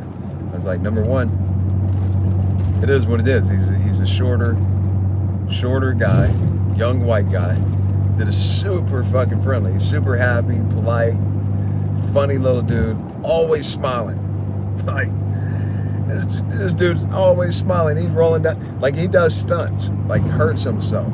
He lit himself on fire a while back. Was running through a house for a video, lit himself on fire, was supposed to run through the house. They got cameras set up everywhere. Like, he had done the fire stunt multiple times. This time his ass really lit on fire. Like it was burnt. He had a suit on, a wetsuit, and they would put like a lighter fluid on him. He'd run. This time, it really burned his ass. You could hear him screaming for help on the video. And he ran and dove in the pool. But even through all his crazy shit hurting himself, he's always smiling. And I told him, I was like, listen, man, one thing for sure, you being a little shorter white guy, friendly as fuck, and smiling, you're a target, brother. The minute you step into prison, looking like that, smiling and happy, friendly, with your guard down, it's gonna be all bad, buddy. You can still be happy, but you can't walk around like that. So in that form, it's just like you're exposing what in prison they consider a weakness. Like when you're a little happy-go-lucky, smiley, friendlerton, that is a sign of weakness in prison. Out here is cool. You can be happy and smiley with people. It's a lot different out here. Not in prison. Not work that way in there. It's a dangerous recipe. I'm in Beaumont, Texas. Anybody know where Beaumont's at? Garen will make you wear a helmet ziplining. I don't even think we had to wear a helmet.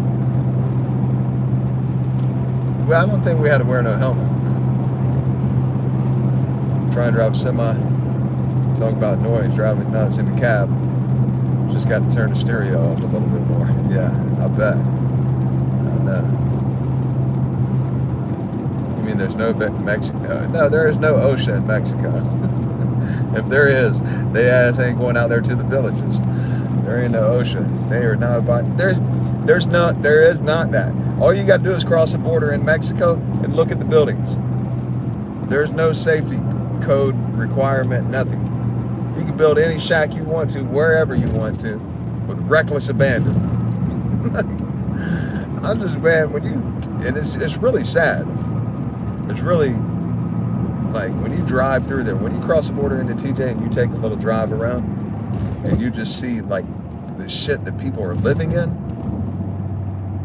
I'm just like, wow, man. They're living better than some of these people over there. Like, I know a lot of the people that are living over there with trade places. The fuck, these people blowing the horn. With trade places with tent city people, Skid Row. You guys know what Skid Row is? And hey, no, not that way. Hold up, not that way.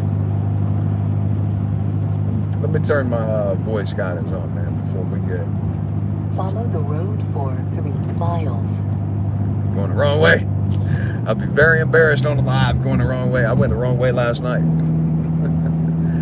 Twice, back to back. So the highways were under construction, I-10. And I was on the phone with my wife at the time. And I'm just driving. I didn't have the voice instructions on. Next thing you know, I'm like, oh my God, I just went the wrong way. Turn around, whip it around, go back. We're driving. Oh my God, I went the wrong way again. Ah. Oh no. And I'd have burned probably $10 worth of gas going the wrong way, because this shit is only getting like 12 miles per gallon. It is not fuel efficient pulling this trailer. What should she get over there for?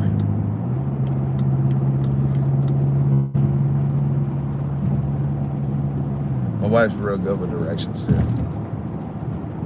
It's like, well, she is. She's really good.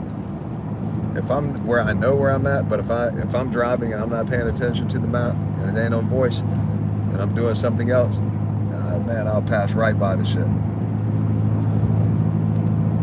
But if I'm like where I'm from in Jacksonville, I can make my way around there all no problem. But they have built a lot of new highways over there, so you still got to kind of like pay attention. Because they did build a lot of new highways in Jacksonville, but for the most part, I can make my way around there with no problem. In San Diego, that shit over there got so many different roads and highways going different ways. Hills, a mountain here. Different highways over there. I know my way around, but there's so many different places to go. I pretty much turn my GPS on when I'm in San Diego. No matter where I'm going, I always turn GPS on. Got a little bit of rain, In man. half a mile, bear left and Got a cop over there sitting on the side of the highway. See him on the left? Lake Charles. Black SUV.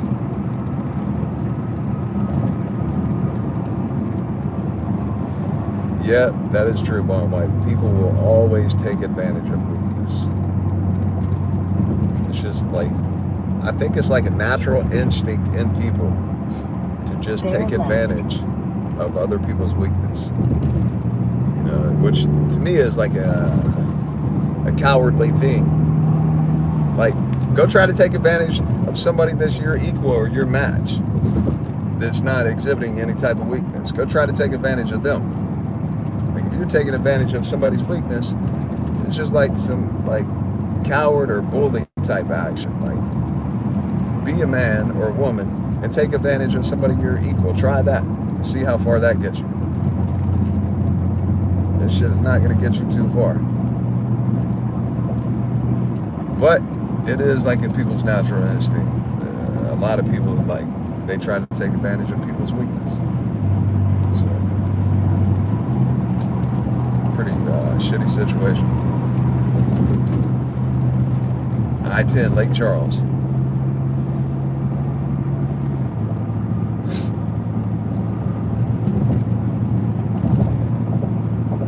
Click it or tick it.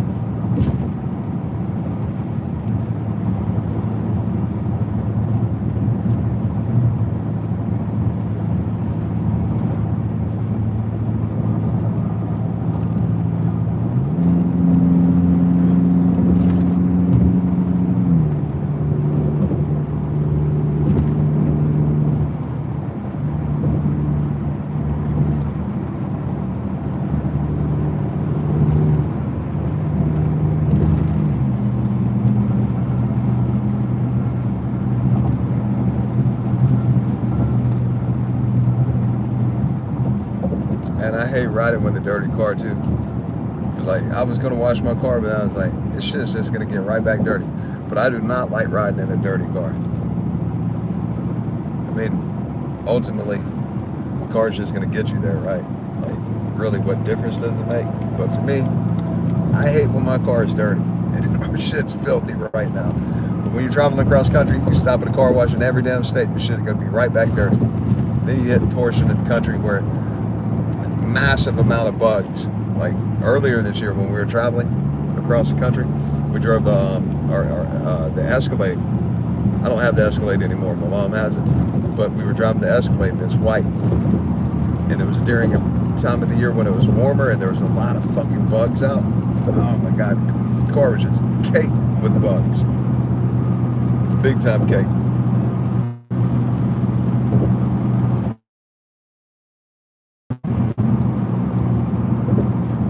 Right now, Avenue said I'm headed along 35, headed to Laredo. Some maniac in road rage. Out his window, looking to get a bullet in his face. Oh no! Yeah. Whoever the hell's hanging out the window, screaming at him. You need to watch what you're doing, man. You're about to find yourself in a bad situation. Not Texas people are supposed to be nice. No, it's anywhere you go, man. You run into rude people, disrespectful people. For the most part, people from the South are generally nicer. But I can tell you this, like what I have seen is the younger crowd, like since I've been going back to Florida recently, I thought it was still just like Southern hospitality. Everybody's nice everywhere. The younger people, them little bitches are not respectful and mannerful at all. I'm like, what happened? There's a major change in since I've been here in 2000 to now. Like, the young kids, they got no manners. They got no respect. They work in the hospitality industry and they ain't fucking hospitable. Like, how you gonna make any money when you work in the hospitality industry and you ain't even fucking hospitable? What?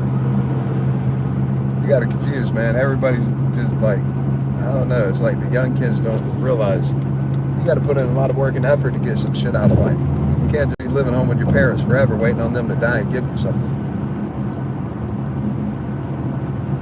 It's what it seems like a lot of people are doing these days. It's just like waiting on a handout.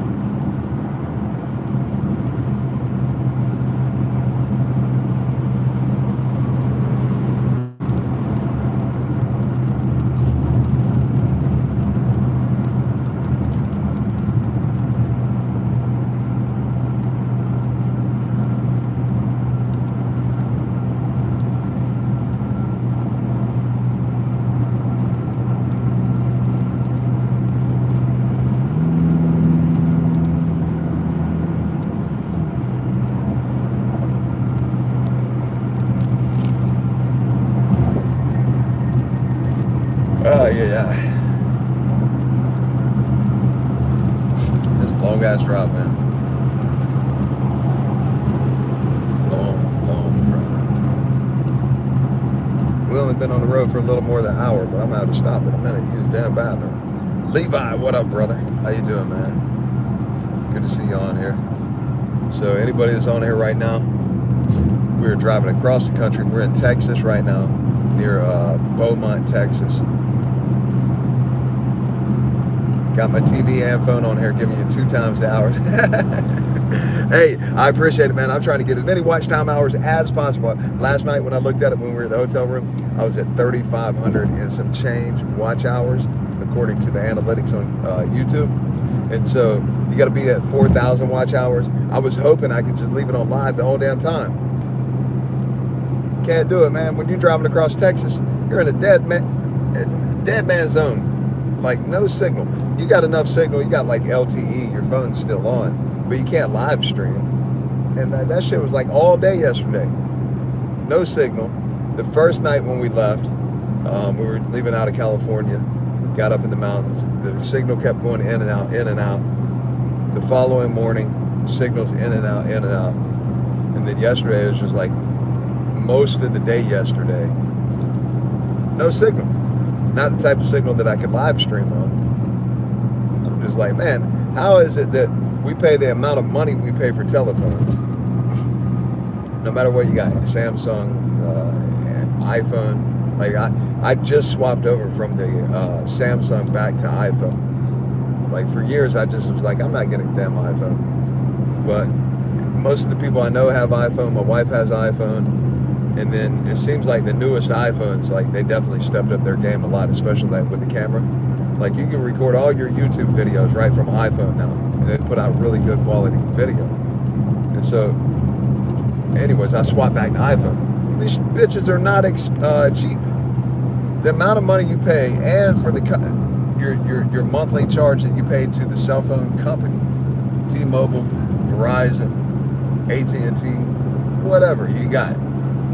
And they scream about their coverage, 5G coverage across the whole country, 4G, LTE.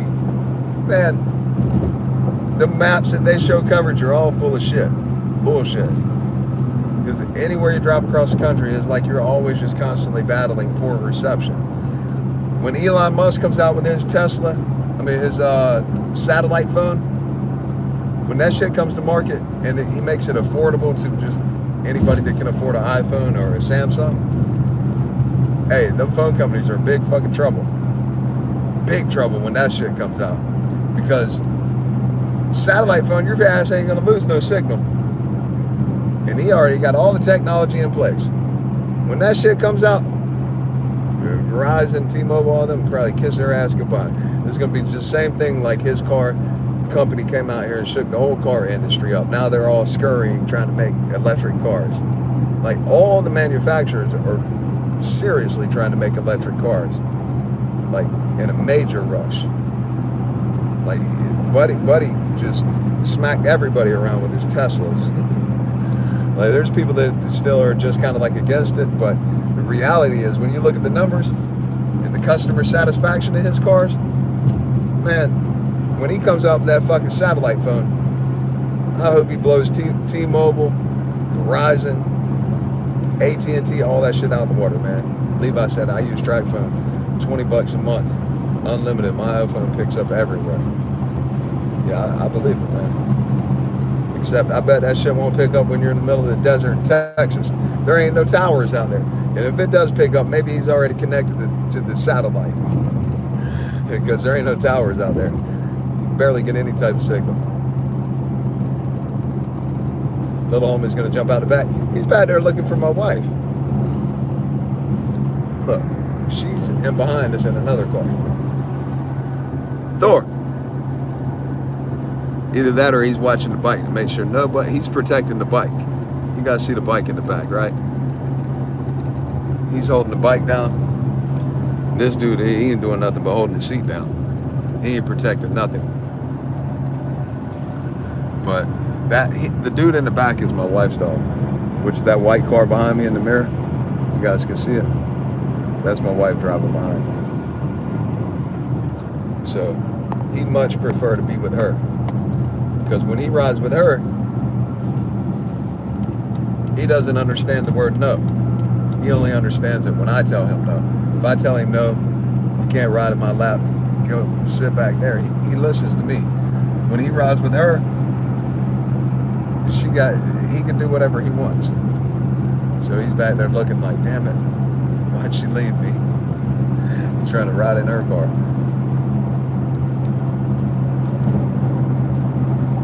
Norfolk, what's up, brother? He said, I can remember a Jacksonville to Cali trip on I-10 the whole way and back. Texas, like half the damn trip. It is, man. I got so bored I was shooting at deer with my finger. There's some big ass deer over there too. You see a bunch of dead deer on the side of the highway. Big ones. Like real big deer. And it is. It seems like Texas is half the fucking trip. I'm passing over a thing called Cal, C-O-W, Cal Bayou. I don't even see no water, but it said I just went over a bridge. It said Cal Bayou. Rotten Apple News said, it was the Fast and Furious car with all kinds of stickers on it. The dude was whipping in and out of traffic. I had to slow down because everybody would. He didn't like that. Oh, yeah. I heard that. There's always going to be some knucklehead on the highway. He's probably a young kid. Norfolk said, I was an Android guy for years until we got an iPhone back in 2016. We went back to Galaxy for 7 days and I wasn't having it. Went right back to iPhone. So I still like the Galaxies. Like I have a Z Fold, the folding phone.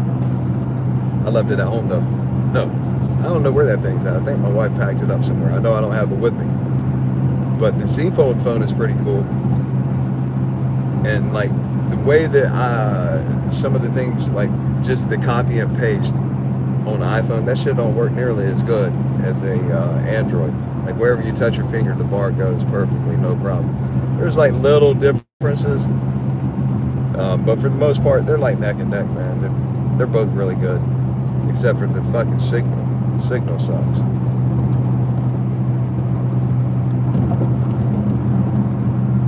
One of them young guys needs an attitude adjustment from his old wise heads. Yeah, you know, hopefully it just makes it.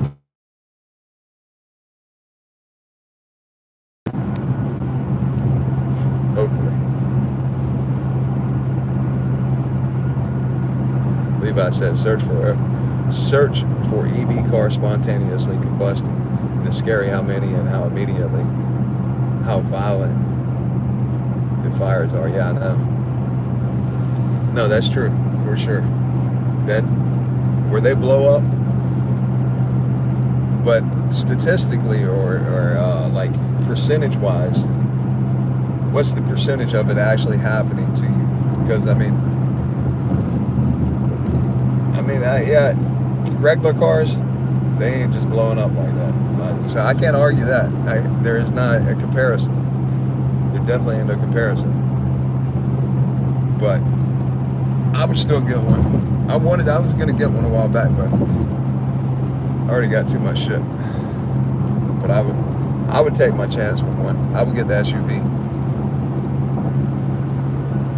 Brennan Smith.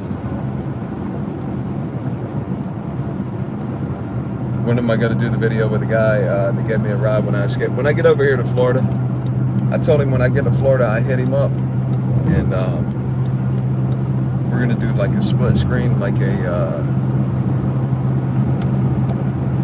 interview with him. Really just conversation. Letting him tell his part, his side of it, how, you know, what he experienced from it, what, you know, the whole thing, how he felt about it. So we're going to be doing that soon when I get back to Florida. And then it depends on what he's got going on too. You know, we got to line both our schedules up. But I'm definitely going to do that soon, coming up. Steve Scummy. I've had an Android for years because the camera was better. But my phone is about 4 years old now, so not sure what the differences are now.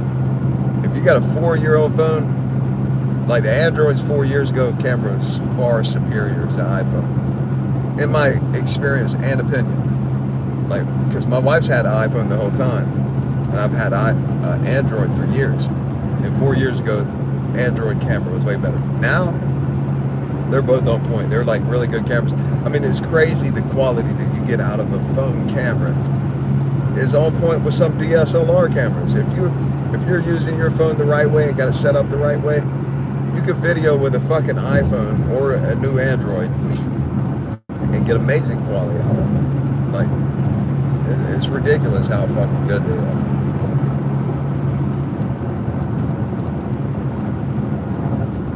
Levi said, just don't charge it in your garage. Pull it to the end of the drive. Yeah, I hear that, man. Yeah, that would suck. Have the damn electric car in the garage charging, it blows up, blow your house up, or catch your house on fire. That'd definitely be terrible. So I wanted one when we lived in San Diego because I have Tesla solar panels and a Tesla backup battery. And I was like, now I need the Tesla car with the plug-in charger running off of my solar panels or the backup battery, however. So I'm driving my car basically for free. But that's gonna be another time, man. Yeah, Brennan, I agree. That's gonna be a dope video for sure. And what's cool too is, like, I couldn't remember the exact spot where he picked me up in Florida and gave me the ride when I escaped. And then, like, where the river was that I swam through. He's from over there. He grew up over there. So when I talked to him on the phone, he was like, man, look, here it is. He told me where to Google Map, and I locked the pin in. I was like, damn. When I Google Mapped it and looked at it like from the satellite view, I was like, yeah, now I remember this shit. So now that I have it on Google Maps, I'm gonna go over there and check it out and go make a video about it. I'll probably just go make a video showing the prison, showing the river, showing where the kid picked me up at, and then where they got it, where all the woods that I ran through. That's what I'm gonna do. I'm gonna go make me a video for that. Oh, the cop's sitting over there shooting his radar. Y'all can't see him, but he was back there underneath it's like an old building, an abandoned building with I don't think he can get on the highway to get me. It was an abandoned building with like a lean-to thing under. He was parked underneath there, shooting the radar.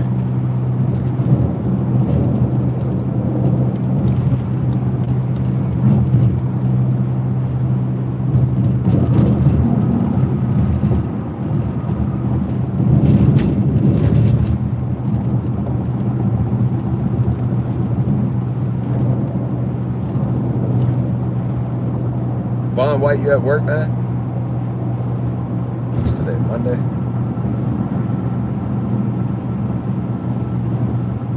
Saying something about taking AM radios out of the Teslas because you don't get any signal. Oh, wow. I didn't know about that.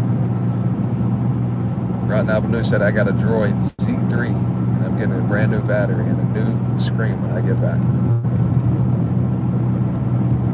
Oh, you got the Fold? Z3 Fold? That's what I got. No, it's a badass phone. Might not be word for word, but that's what they're talking about, taking the Taking the AM radio out of this car right here. Tesla. Let's go run down on the Tesla.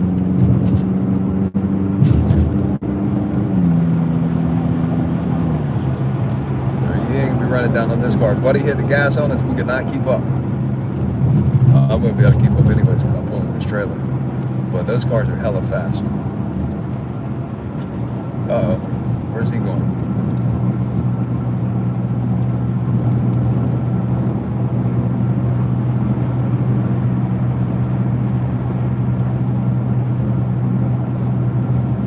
He's watching the bike for you? Yeah. He is. Look, he's sniffing all around. I don't know what he's doing. He's checking some shit out though. Thor, what are you doing, man? There ain't nothing to eat inside that basket. I don't know what he's ever looking for. He's the type of dog that if he's sniffing and searching for shit all the time. The other one, he just lays down. That one right there, he's looking for shit constantly, non-stop. Searching and sniffing. Non-stop, man. What are you looking for, man? Huh? What are you doing? Shaking it out.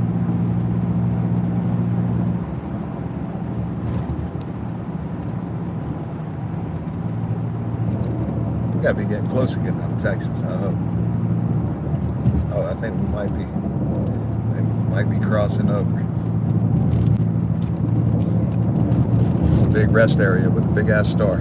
Let's see if we're crossing over.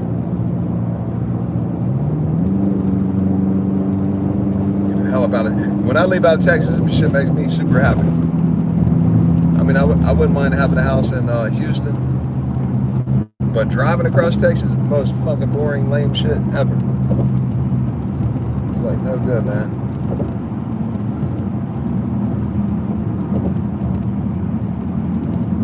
Yep. Louisiana state limit. We're in Louisiana. Finally made it out of Texas. Big fucking celebration. If we was a talk show right now, we'd have a bunch of people applauding, cheering. Like, yeah, we finally got out of Texas. Big fucking celebration. We're in Louisiana.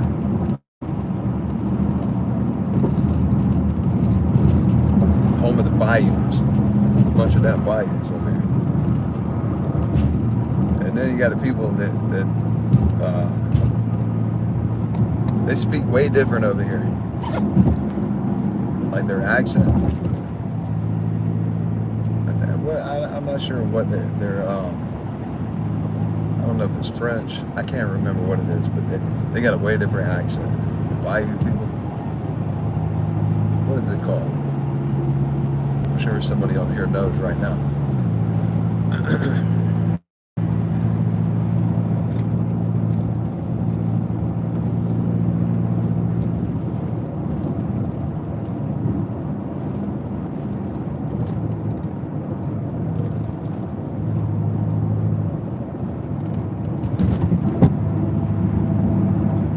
Oh, you're in Whole Foods right now? They got Whole Foods over there? Is it the same Whole Foods we got in America? Quadrates, Whole Foods shopping. A reenactment video. Strap a GoPro and do exactly what you did when you escaped. Oh my God. I don't know about swimming across that fucking river again. That shit was the worst experience. But that would be fun, strap a GoPro and run through the woods like that. Man, I was running through the woods and a deer ran up on me. Like, you would expect the deer to run away from you, and bitch ran up on me. I was like, God dang. That would be a cool video. Definitely make a good video for sure. I have to think about that, man. That would be a fun, interesting video. Yeah, that'd actually be pretty cool. If I did swim across the river this time, it ain't gonna be during the winter time. Cajun. That's what the word I was looking for, the Cajun people. They got a totally different accent, man. Sometimes you can't understand what the fuck they're saying either. Like, you can hear people with different accents. You can make out what they're saying. But the people, the Cajun people, you cannot make out what the hell they're saying sometimes. When they got real heavy accent, you'd be like, what? What did Buddy just say? But they understand each other. DB, what's up, brother? Wow, DB. Different Whole Foods. They're called Rand's Health Foods. Oh, alright. I got you. I think over here, Amazon owns Whole Foods now. I think they bought Whole Foods. Like, Amazon is not even playing, man. They're like worldwide, but here in America, it's crazy because depending on where you live at. Like in Florida, we buy, my wife and I buy a lot of stuff from Amazon, and then we started shopping like our grocery stuff. We were buying from Amazon. In San Diego, when you order something from Amazon on the grocery, this shit comes in a couple hours to the front door. Boom, whole grocery list. You ain't got to go nowhere. There it is. Boom, it's at your door. Very convenient. You order something on Amazon, a lot of times it'll come the same day. If it don't come the same day, it'll be sitting on your doorstep in the morning. And the neighbors probably would be looking at us like, these people, they get constant deliveries. Because you see a delivery truck pull up into our little cul-de-sac, and he's always coming to our house. We got 2, 3, 4, 5, 6 boxes. We got to a point where just everything we was buying would come damn near from Amazon. But Amazon bought, I'm pretty sure they bought Whole Foods, but we would shop on Amazon Fresh. It's just like another thing you click on Amazon when you're ordering stuff. We would order from Amazon Fresh. Boom, same day it would come.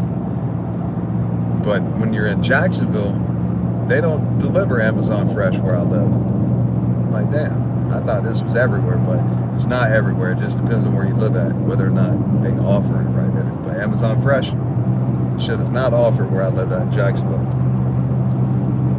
Which, man, you don't, like, when you get used to having it, then you really realize, like, how convenient it is when you go somewhere that doesn't have it. Now you got to go back to the grocery store and get everything.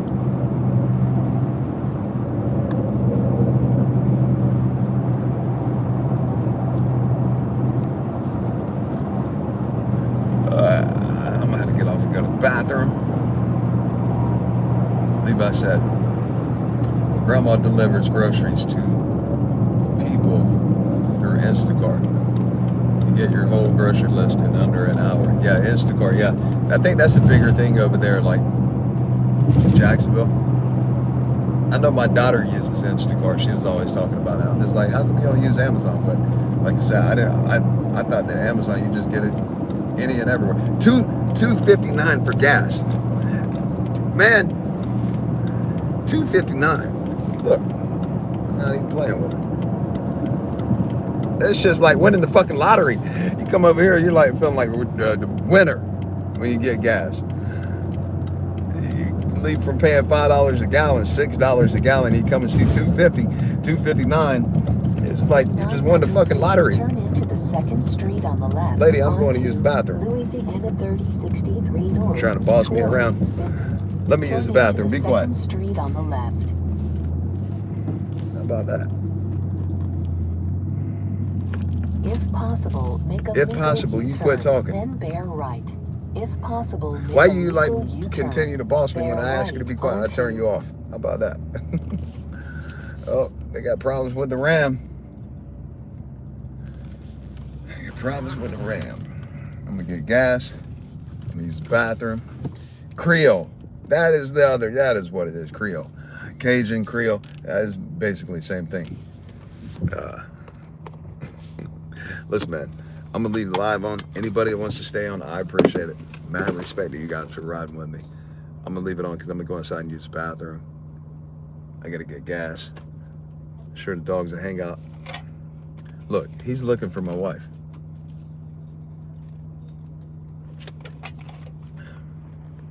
He's funny as fuck. You looking for her? She's behind us. So I'm gonna leave it on right now, man. If you guys let it keep playing, awesome. If you can't, I understand, but I'm I'm gonna run in here real quick. I'm gonna leave the dogs, let the windows down.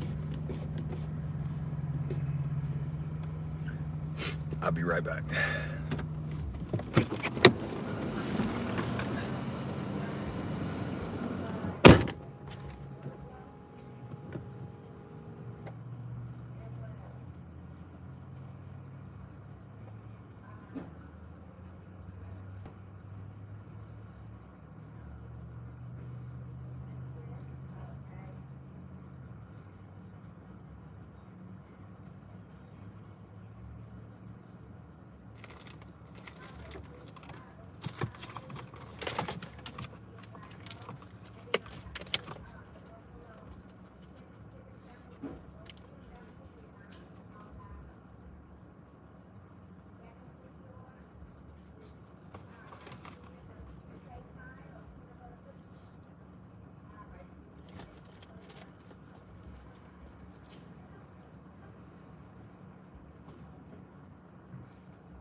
Y'all hanging out looking at the people?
You ain't driving, you gotta move over. You gotta move over, homie. How about over there? You wanna ride right there? What's up? You wanna ride right there? Yeah. I'm not fixing to pet you the whole time. What's up, man? We are back. Hold on one second. Back, we are in Louisiana. Just got some cheap gas. Premium was like right at $3 per gallon. Fill the bike up, bike gonna be full. Whoever gets a bike is gonna be coming on a full tank, for sure. It's a huge relief, man, to be able to get gas under $5 a gallon. Like, it's way better. Everything's cheaper when your gas is cheaper because everything gets delivered. All your products get delivered. Everything comes on a fucking semi truck. Semi trucks are the backbone of the country. Like, if they ain't got semi trucks running everywhere, what the fuck you gonna get? How you gonna have shit? You ain't gonna have nothing. So my point is, the price of gas largely determines the price of goods.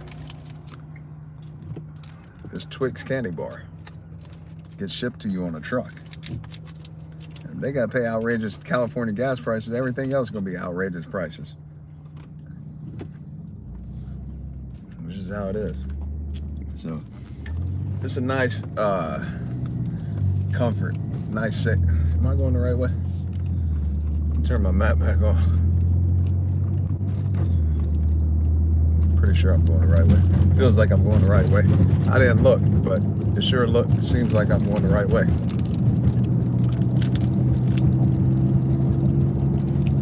Ice and Blue, what they do, man? What's up, brother?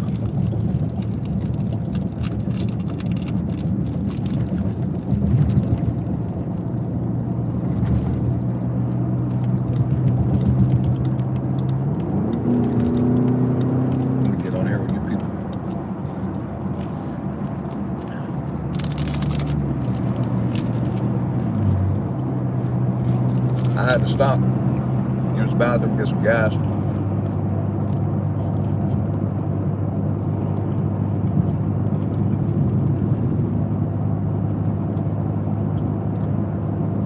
Cajun people speak broken French and English. Yeah, I think that's what it is. With digital currency now, individual social credit score are combined. I'm fucked, no food for me.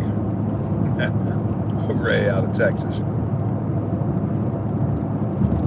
Cashed out during COVID.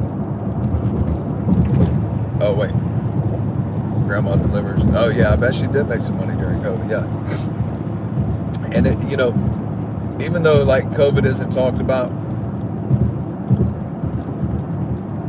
nah, I let dogs out just a little while ago, and they ain't really like when we're driving like this. They don't eat a lot and they don't drink a lot. They got food bowl right here on the floor. But they lay back and chill. I let them out on the next stop though.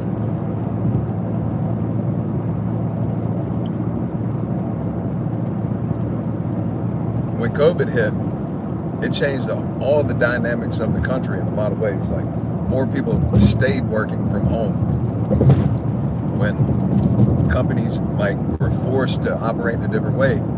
It's seen as actually more productive in a lot of ways. And then like the whole grocery delivery thing, people got used to it, like we got used to it. And you know, if people have that availability and that opportunity, people are still using it.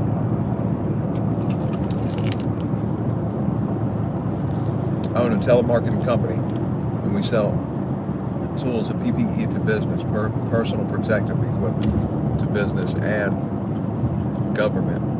And we cleaned up over COVID. Oh, I bet. You was selling PPE during COVID?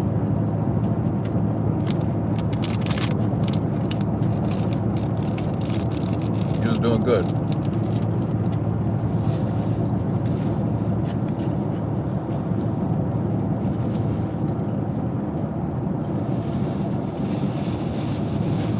If he hears a bag rattle,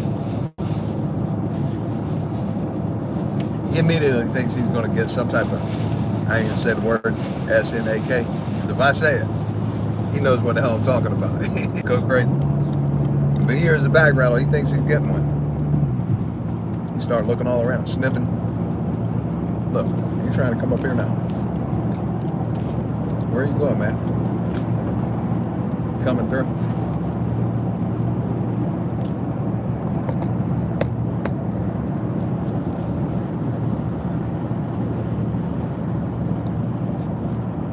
He heard the bag rattling. Now he's over here sniffing around. Nope. None for you, buddy. He's a funny dog, man. Mom's doing Uber Eats and making $100 for 5 hours work. That's $20 an hour. Let the dogs out. I'm gonna let them out. $20 an hour. Uber Eats. That's good money, man. Especially if she got a Prius. Like people that got Priuses, shit, getting 50, 60, 70 miles a gallon, whatever they get, or any type of vehicle like that, where you get super good gas, or it's electric. This dude, he likes to sit and put his butt on me.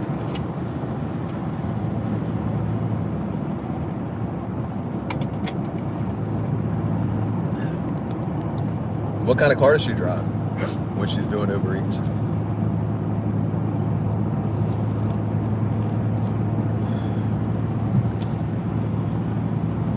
Yeah, I appreciate everybody on here, man, too, by the way. You know, you're just on here riding, listening to me ramble. There ain't really nothing going on, but you guys are riding on here, commenting on here, liking the video. I mean, how much, like, we're just riding and talking. You guys are hanging out, so I appreciate that, man. Big respect to that. Thank you, everybody. Jeff Batera, what up, brother? Been listening for a while. Want to say hello. Enjoy what you do. Hey, I appreciate it, man. Anybody that ever listens, like, jump on and say hello. If you got a question, throw it in there. I love to ask questions. Even more so, it's kind of interesting when you hit me with a question and I don't know the answer.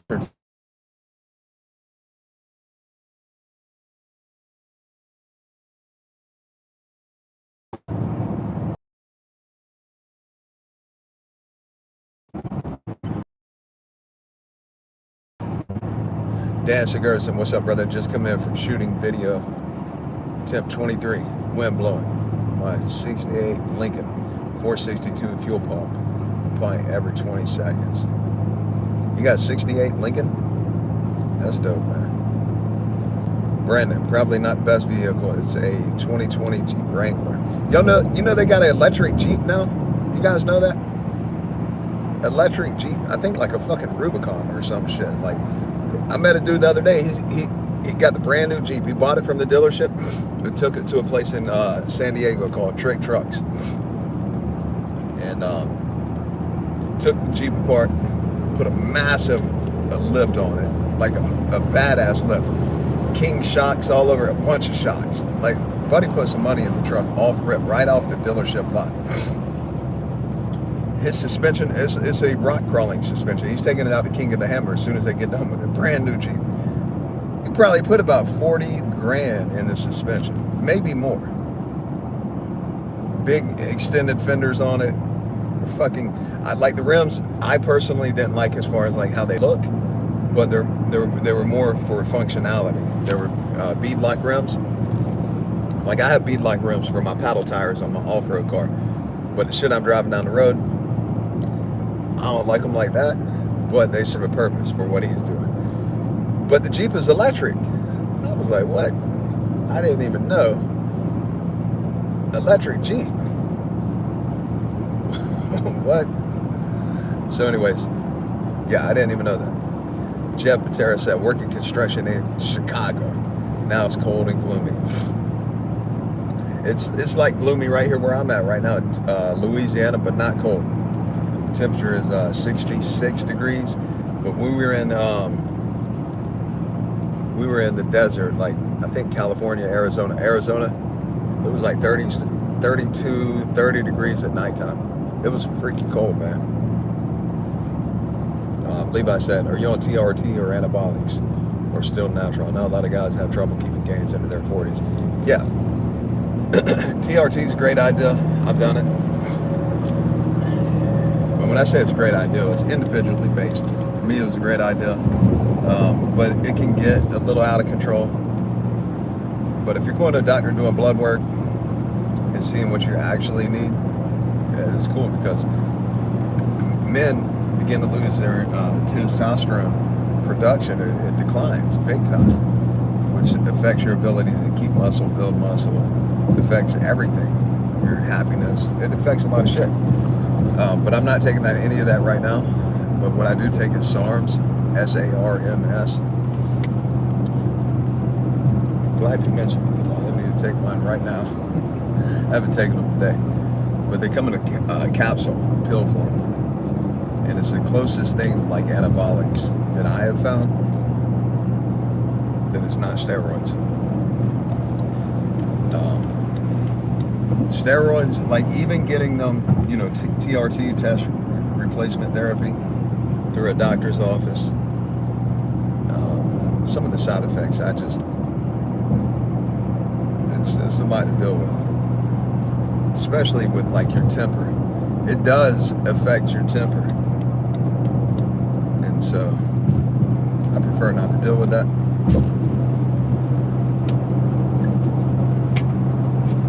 I never had the whole temper thing at all affect me with SARMs. With test, well, really, it just depends, man. It depends on the dosage. It depends on the person.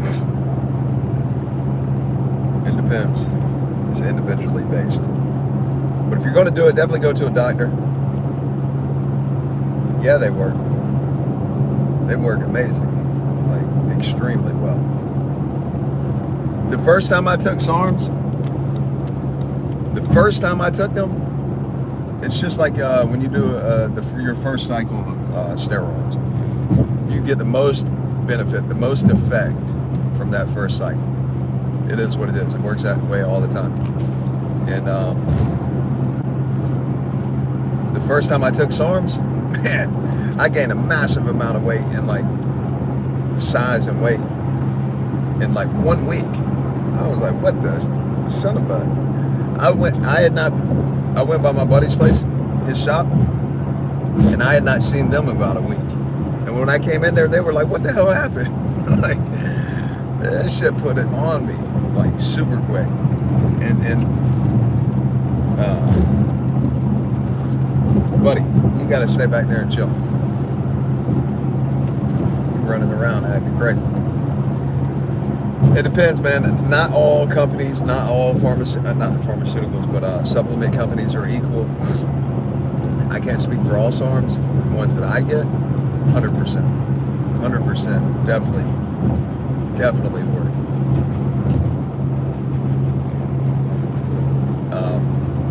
I can only recommend the ones that I take. I can't recommend any of the other ones. They're called SARMs, concepts. But you can't find them online. You can search all day. You could Google Google Lens, the picture, and you won't find them. You got to have a source to order them from. You can actually order them from me. If you're interested in it, when I'm not driving, I'll give you the info. In fact, you could just email me, and I can give you the info to them, and give you like the details of the different types. Depends on what you're trying to do, as far as like bulking, lean muscle, cutting. Really depends on what you're trying to do, because stacking them together gives you greater benefit, man.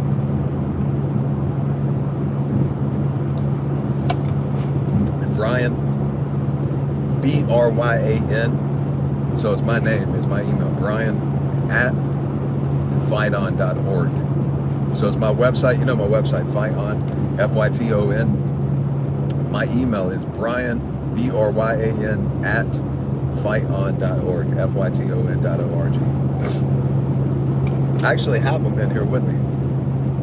The problem is I don't know where my bag is at. What did I do with my bag last night?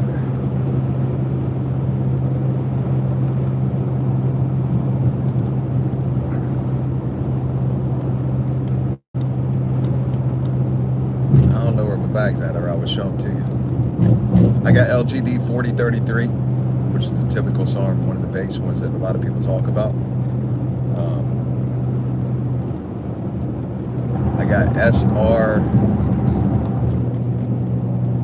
Oh, a cop coming behind me, trying to slide up on me in the Charger, but I don't know if it's cop or not. They do ride all black cars over here. Let me slow down a little bit. I'm definitely speeding.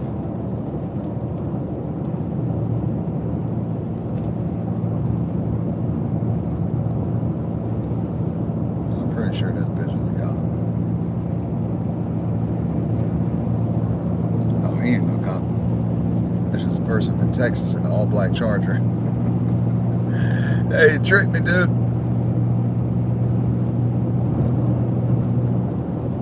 And no, I don't. I don't ever, like, when I'm using them, I just keep using them. I've not had the side effects like cycling, and then it's different than like, if you're doing tests and you stack it with other shit, it depends, you know. Like, I've done tests before and I didn't have to do any PCT. It didn't fuck my test production up. And then I've done it before and it did. Like, it really depends on where you get it from, man. So, but with SARMs, I haven't had that issue ever at all. Like, I never had to do any post psychotherapy. And there's a cop right there.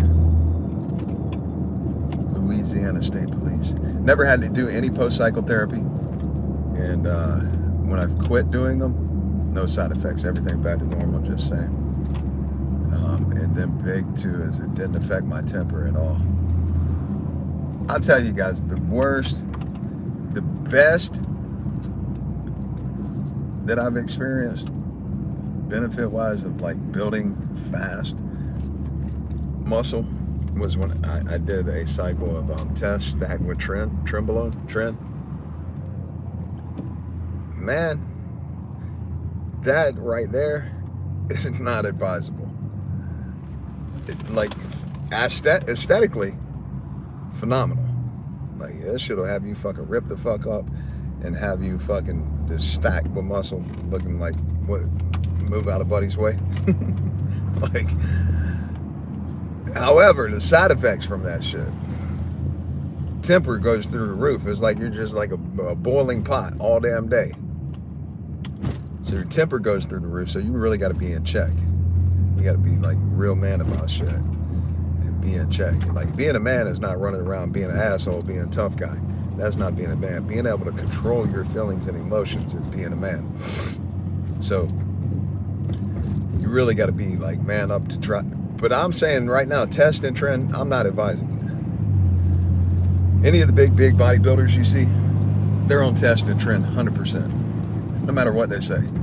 Any of them. And most of them just tell you straight up, it is. That shit is not natural. Ain't nobody, I'm talking like Ronnie Coleman, Jay Cutler, any of the big people like that. All anabolically created. Now, they're putting in the fucking work, and they're eating like a motherfucker, and they're working the fuck out.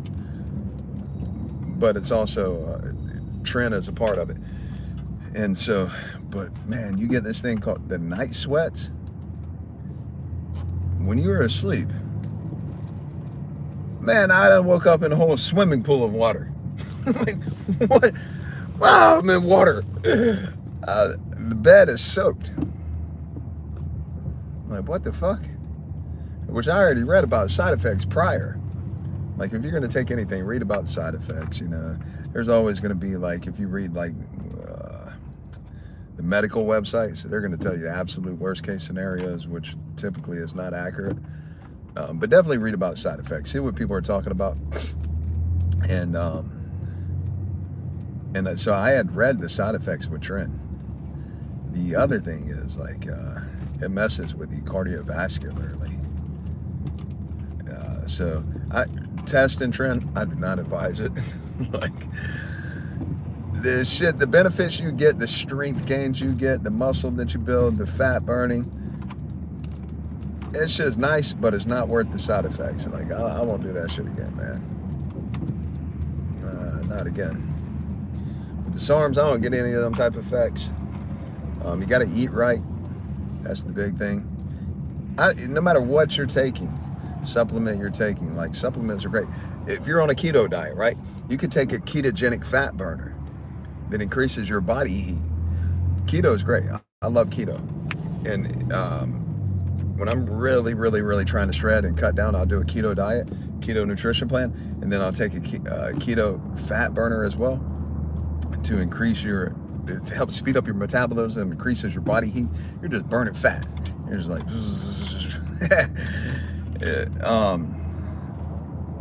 but my point is, no matter what type of supplementation you're taking, your diet's got to be on point. Yeah, thermogenic fat burner. What did I say? Ketogenic fat burner? I don't know what I said.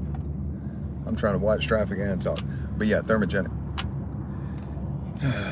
I think I have one with me too. Let me see if I can find one.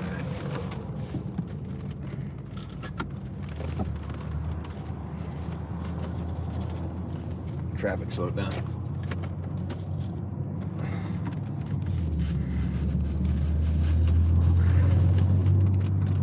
Oh, my bag's under there. I'm gonna show you these SARMs. If I can get my damn bag.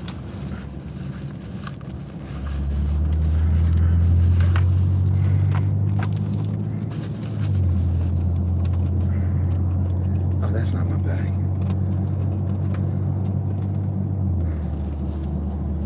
Thought I had it. Don't have it. Anyways, man, I have to show you another time.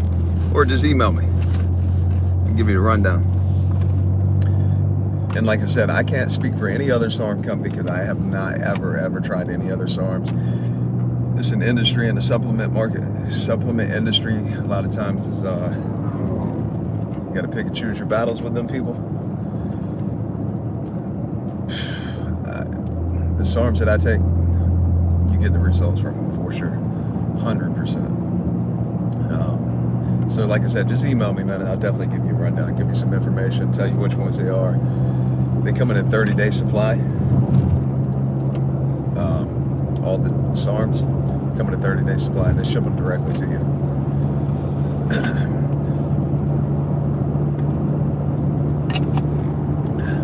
Combine that with a keto diet, then you're on point.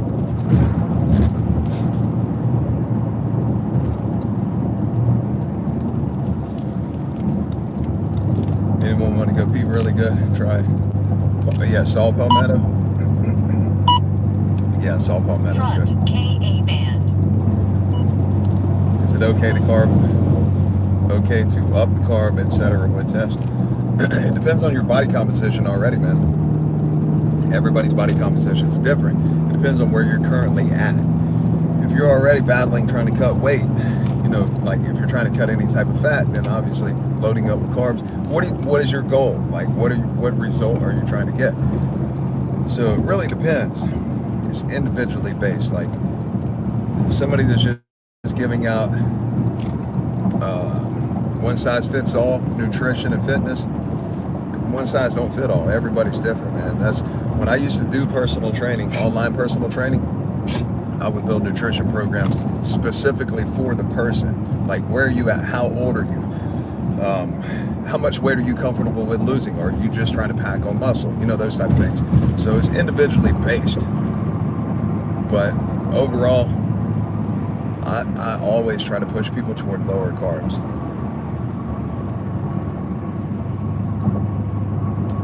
My wife said if I get so big she can't get her legs around me, she would worry.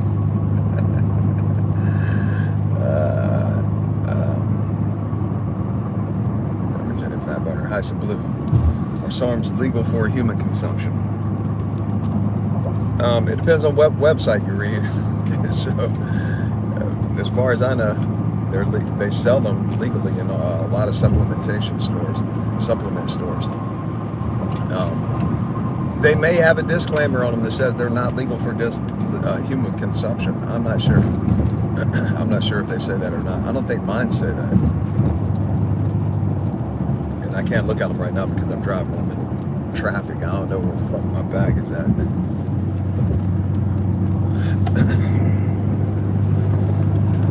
Yeah, I don't remember where I put my damn bag. That's fucking aggravating.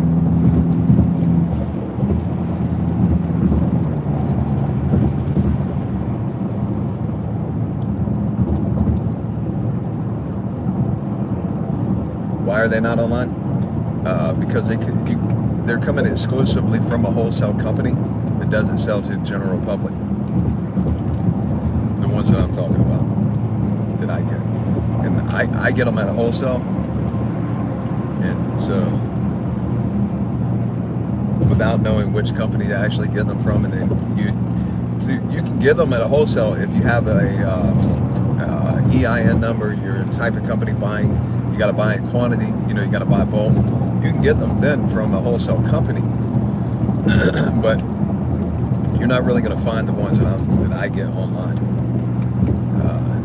Now, I haven't found nobody. I mean, some of the supplement stores, you can actually find them on their website like that. But overall, you really don't. Yeah, resale license. Oh, shit, I got to get over here.